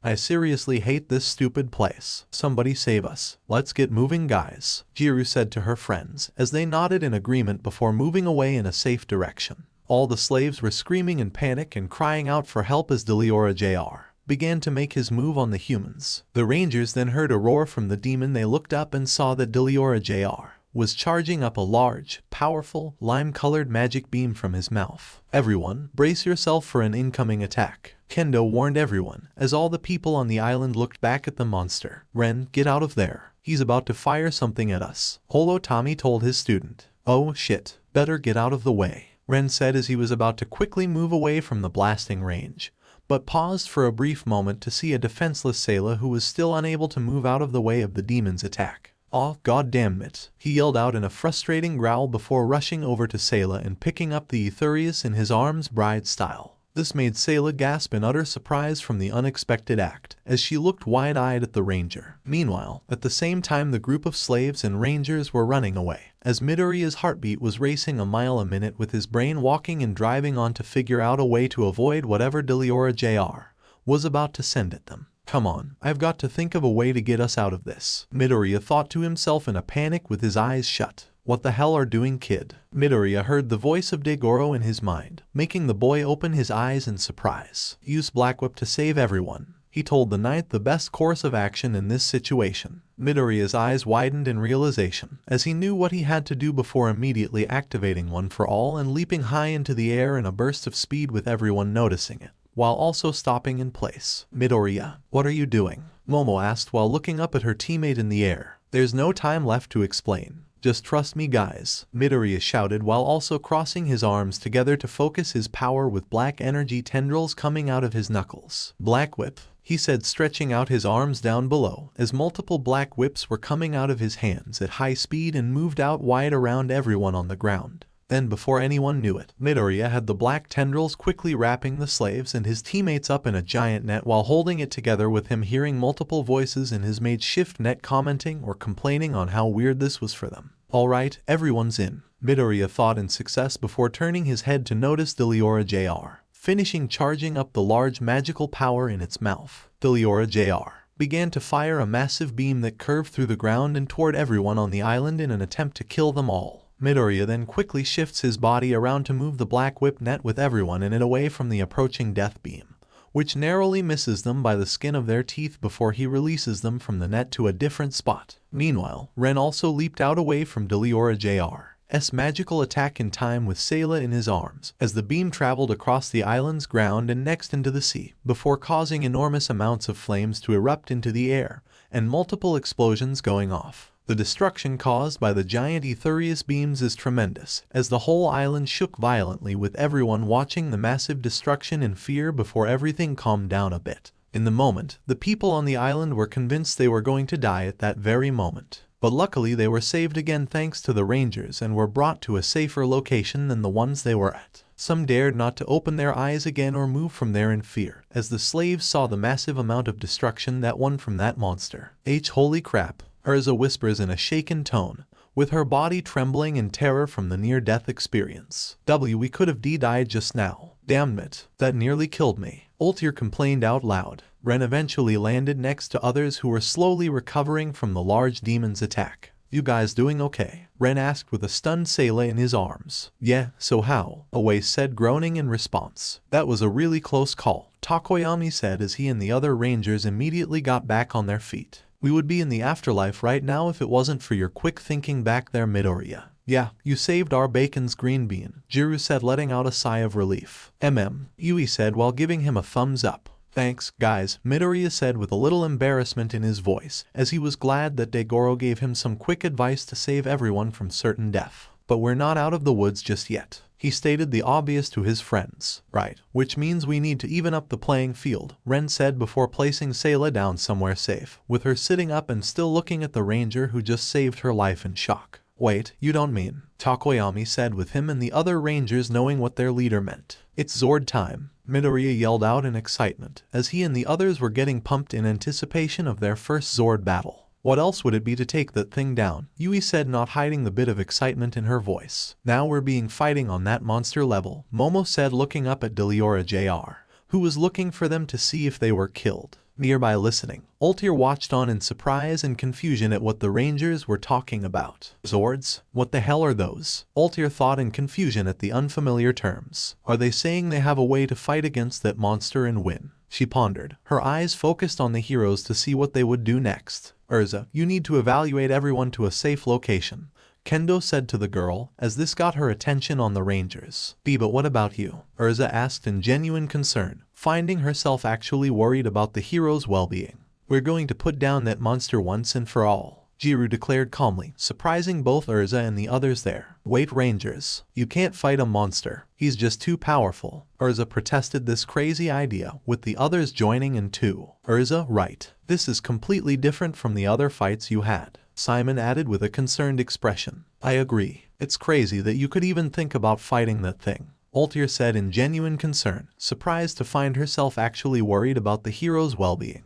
Yeah, you just got yours killed. Serrano said to them how they were planning to fight against that monster. Please don't fight that monster. Not after you all helped us, Kagura said, crying. Some of the other slaves joined in as they were giving their own concerns about the Rangers not battling that demon. Don't worry about it, kids, we're fine. Oase said casually without any concern in his voice. Besides, fighting giant monsters like this is what we do best. But Ezra tried to protest again as she didn't want them to get themselves killed by that beast. Enough, Ren shouted, which quieted all further protesting from the group of slaves as they flinched back from the Hero Force Ranger's leader tone. The Red Ranger then turned his head towards them before speaking again. Don't make us repeat ourselves. Get the hell of here right now, before I lose what little sense of reason I have left. He said to them all with a serious glare despite the helmet covering his gaze. They were stunned in utter silence at hearing Ren speaking in such a cold and authoritative tone, unlike the calm and gentle one he's been using up till now. Hell, even Altair was affected by the voice as it reminded her of Hades when he was giving out orders. We understand, Urza said quietly as she steeled herself from the request. She and the other slaves didn't like it, but the way Ren said it left no room for them to argue anymore. Everyone could tell that they were serious about fighting Delora Jr. and did not want them to get themselves killed in the crossfire. And with no other options, both Urza, Sho, Wally, Miliana, Simon, Kagura, Rob, Serrano, Eric, Sawyer, Richard, Macbeth, Altair, and the other slaves moved to a safer distance, while the Hero Force Ranger was about to deal with the giant Etherious. Did you have to yell at them like that? Momo asked him in a worrisome tone.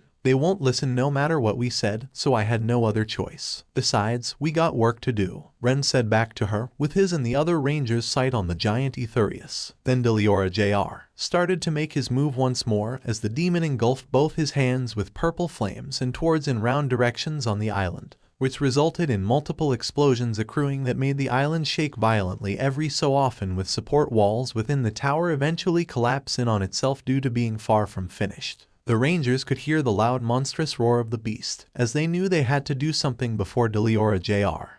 destroyed the whole island with everyone on it. Call the Zords, and show that demon who he's messing with, Holo Tommy said to his students, as this was getting more out of hand by the second.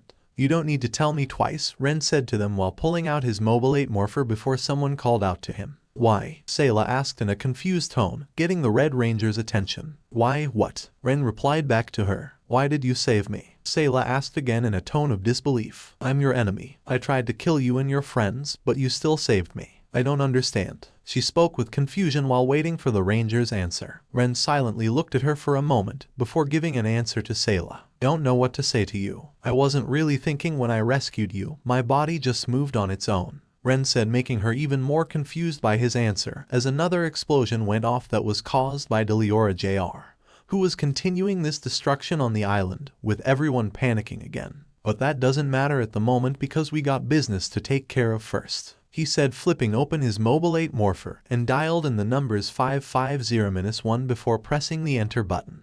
Legacy Galleon, a voice announced out loud as the Legacy Galleon remakes its appearance and flows straight towards the Ranger location to pick them up. Here it comes, Kendo said, with them all looking up at their incoming ship. As the Legacy Galleon appeared, the Pirate Legacy Rangers began to lower 5 black ropes to ground level for them. Momo, Takoyami, Oase, and Kendo. Let's go, Ren said as they dashed off together with their ships arriving underneath them. Roger, the 4 of them said together while following their leader's lead. When the ropes were close enough to them, each of the Rangers grabbed onto one of the ropes and held it tightly, before being lifted up into the Legacy Galleon by the black ropes. Each of the Pirate Legacy Rangers was sent to different locations on the ship with them in their own Zord cockpits. In the main cockpit of the Legacy Galleon, Ren places his hands on the ship's helm and turns the wheel to take full control of the Legacy Galleon. Is everyone in position? Ren asked his teammates. I'm ready, Oase said, giving a quick figure salute. Same here, leader, Kendo said, pumping her fist. I'm at your calling, Takoyami said with a nod.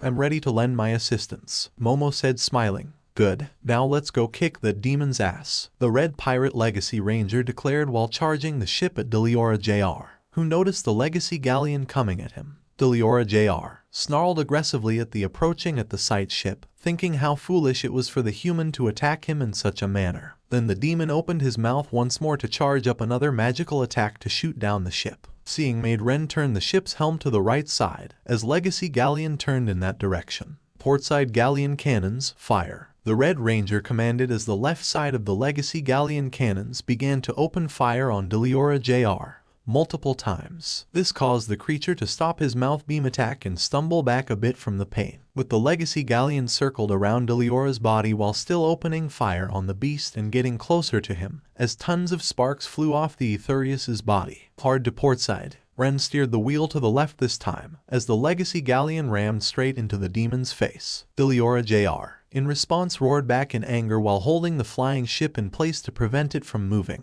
The giant demon swung its right arm toward the Legacy Galleon, making the ship shake violently a bit but didn't do that much damage to it. Now to starboard. The Red Ranger then steered the ship to the right, freeing the ship from Delora Jr.'s grasp, before shooting the Legacy Galleon front lasers at the Etherious at point-blank range and making Delora Jr. crash back on the ground in pain. Meanwhile, back on the ground, the other three Rangers were about to summon their Zords to join the fight with their friends. I'll call in my animal spirit, and we'll pilot it together, Jiru suggested to her teammates. Right, we'll leave summoning the Zords to you, Midoriya said with a nod.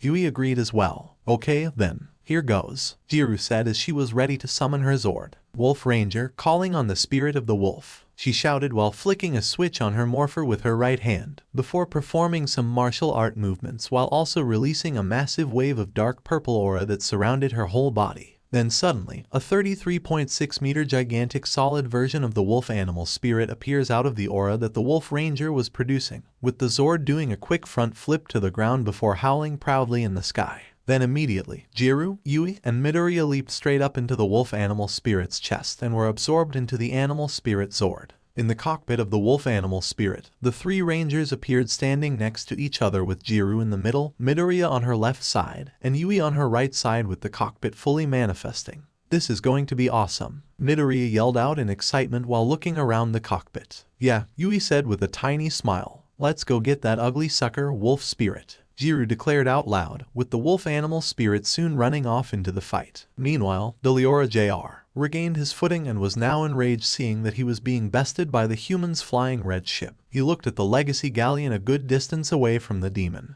before seeing the ship swoops back around for another assault. Delora Jr. wasn't going to make the same mistake twice and then decided to ignite his left hand in purple fire to blast the humans out of the sky. He's about to launch another attack at us, Kendo warned everyone, as they watched the monster pulling back his arm for a long-range attack. Don't fret my fellow Rangers, before the cavalry has arrived, Takoyami said with a grin, as he saw something approaching them to aid in their fight against the giant demon. As the Etherious was about to throw a fireball at the Legacy Galleon, he stopped midway when the demon heard the sounds of growling and footsteps coming from behind him. When Delora Jr. turned around to see what it was, the demon's eyes widened in surprise to see the wolf animal spirit charging at him at full speed. Hey look, the Wace exclaimed pointing at the wolf animal spirit. It's Jiru's Zord, Momo said gleefully at the sight of the animal spirit Zord. Guys, we're here to help, Jiru said to his friends. And to kick some butt, Midoriya added in with excitement.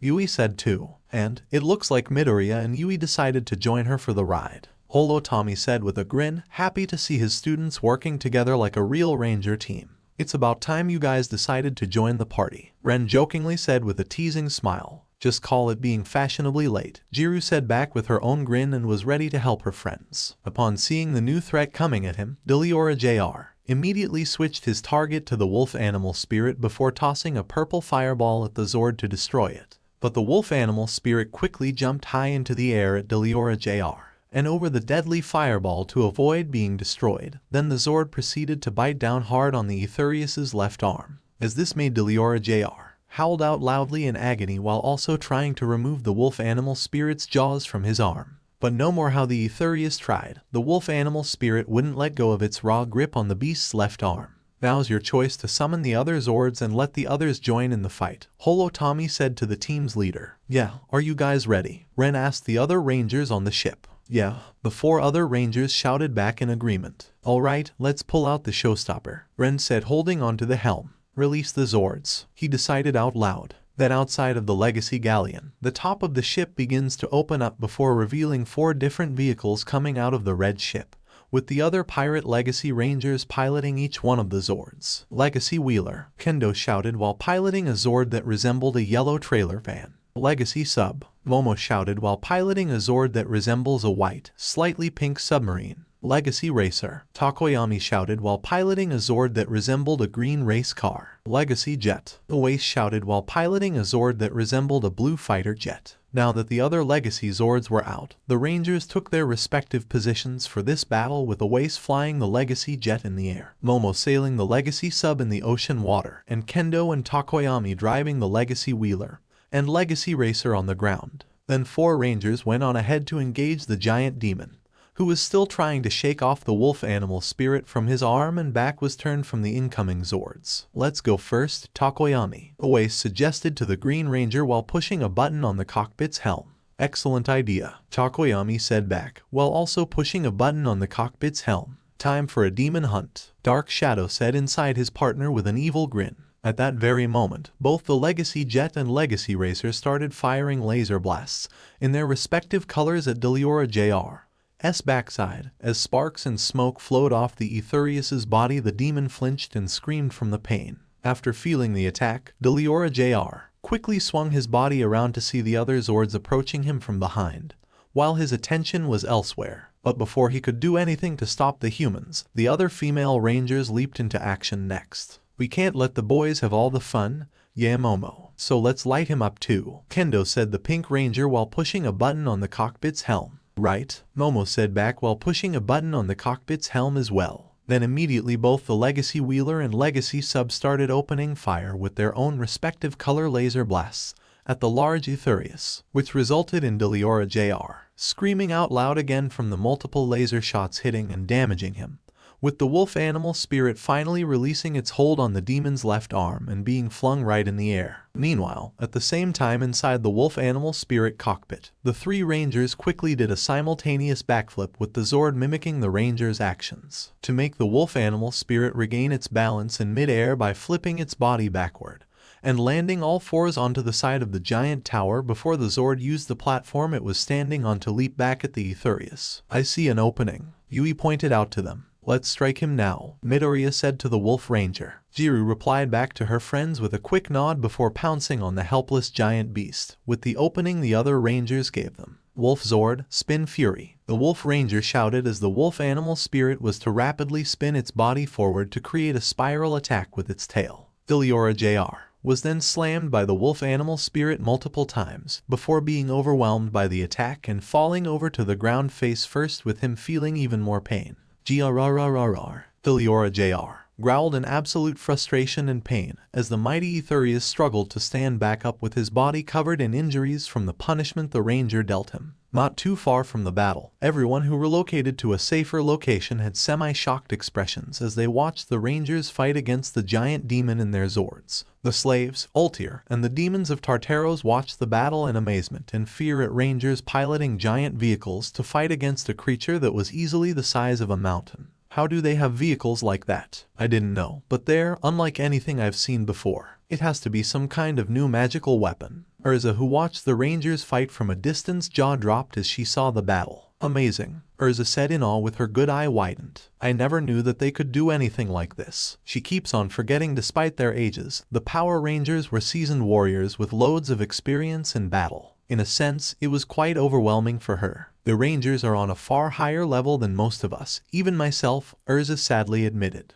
The only thing she could do was try her best to reach that level of skill someday. We got him on the ropes, guys. Now let's form our Megazords and finish this freak off, Ren suggested to the others, with them nodding in agreement. It's about time, Jiru exclaimed in a tone of excitement. "I've been waiting for this," Midoriya exclaimed in anticipation. "This is going to be so epic," Oasis said gleefully. "Pirate combination," Ren announced out loud while all the Legacy Zords formed up together. Then all the Legacy Zords suddenly took off high into the sky, with the Legacy Jet, Wheeler, Racer, and Sub-Zords flowing on ahead of the Legacy Galleon before doubling back at the red pirate ship. Zords combined. The 5 pirate Legacy Rangers all shouted in sync as they began to combine their Zords together. The Legacy Galleon started to morphin its figure into a torso and thighs, with the Legacy Wheeler and Legacy Sub turning into legs, and lastly the Legacy Jet and Legacy Racer changing into arms, with the black pirate hat also being removed from the blue Zord. Then the 4 other Zords started to attach themselves onto Legacy Galleon, with the Legacy Jet forming the right arm,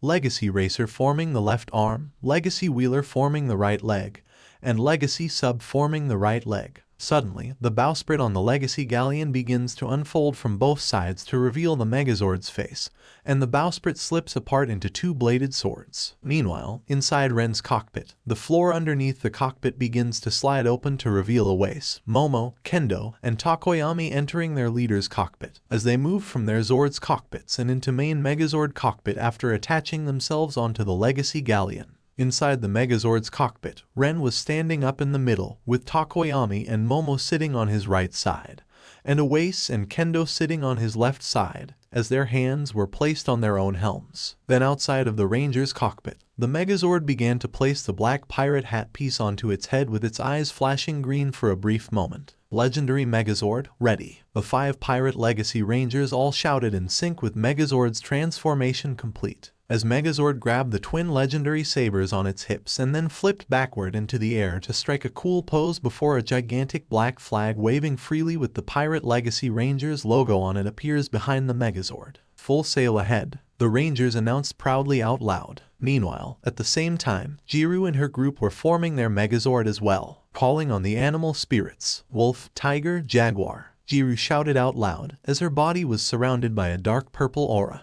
Then outside of the Zord, the wolf animal spirit was also releasing the same aura and summons the tiger and jaguar animal spirits together, while they were running alongside one another, with the wolf animal spirit in the center, the tiger animal spirit on the right side, and the jaguar animal spirit on the left side. "Animal spirits unite," Jiru shouted while flicking a switch on her morpher with her right hand. Then at that moment, the wolf and jaguar animal spirits folded their bodies into legs, as the tiger animal spirit jumped up in the air and folded itself into a human's upper body with the Zord's legs folded upward to the thighs. The 3 Zords then began to combine together, with the wolf and jaguar animal spirits connecting themselves onto the tiger animal spirit's legs before the tiger animal spirit opened its mouth up and widened to reveal the Megazord's face. Wolf Pride Megazord. The 3 Rangers shouted together in sync that the transformation was complete, while the Megazord was surrounded by a dark purple aura for a few seconds and stroked a combat pose. Upon seeing both Megazord transformations, everyone's jaws dropped to the floor once more in complete utter disbelief at the mind-blowing sight before them. "What are those things?" they all shouted out loud in pure awe at the unbelievable sight. So alright folks, that's all for today. Stay tuned for part 12. Do subscribe, like and share for more such videos. Press the bell icon to be notified first on release. See you in the next video. Till then, goodbye.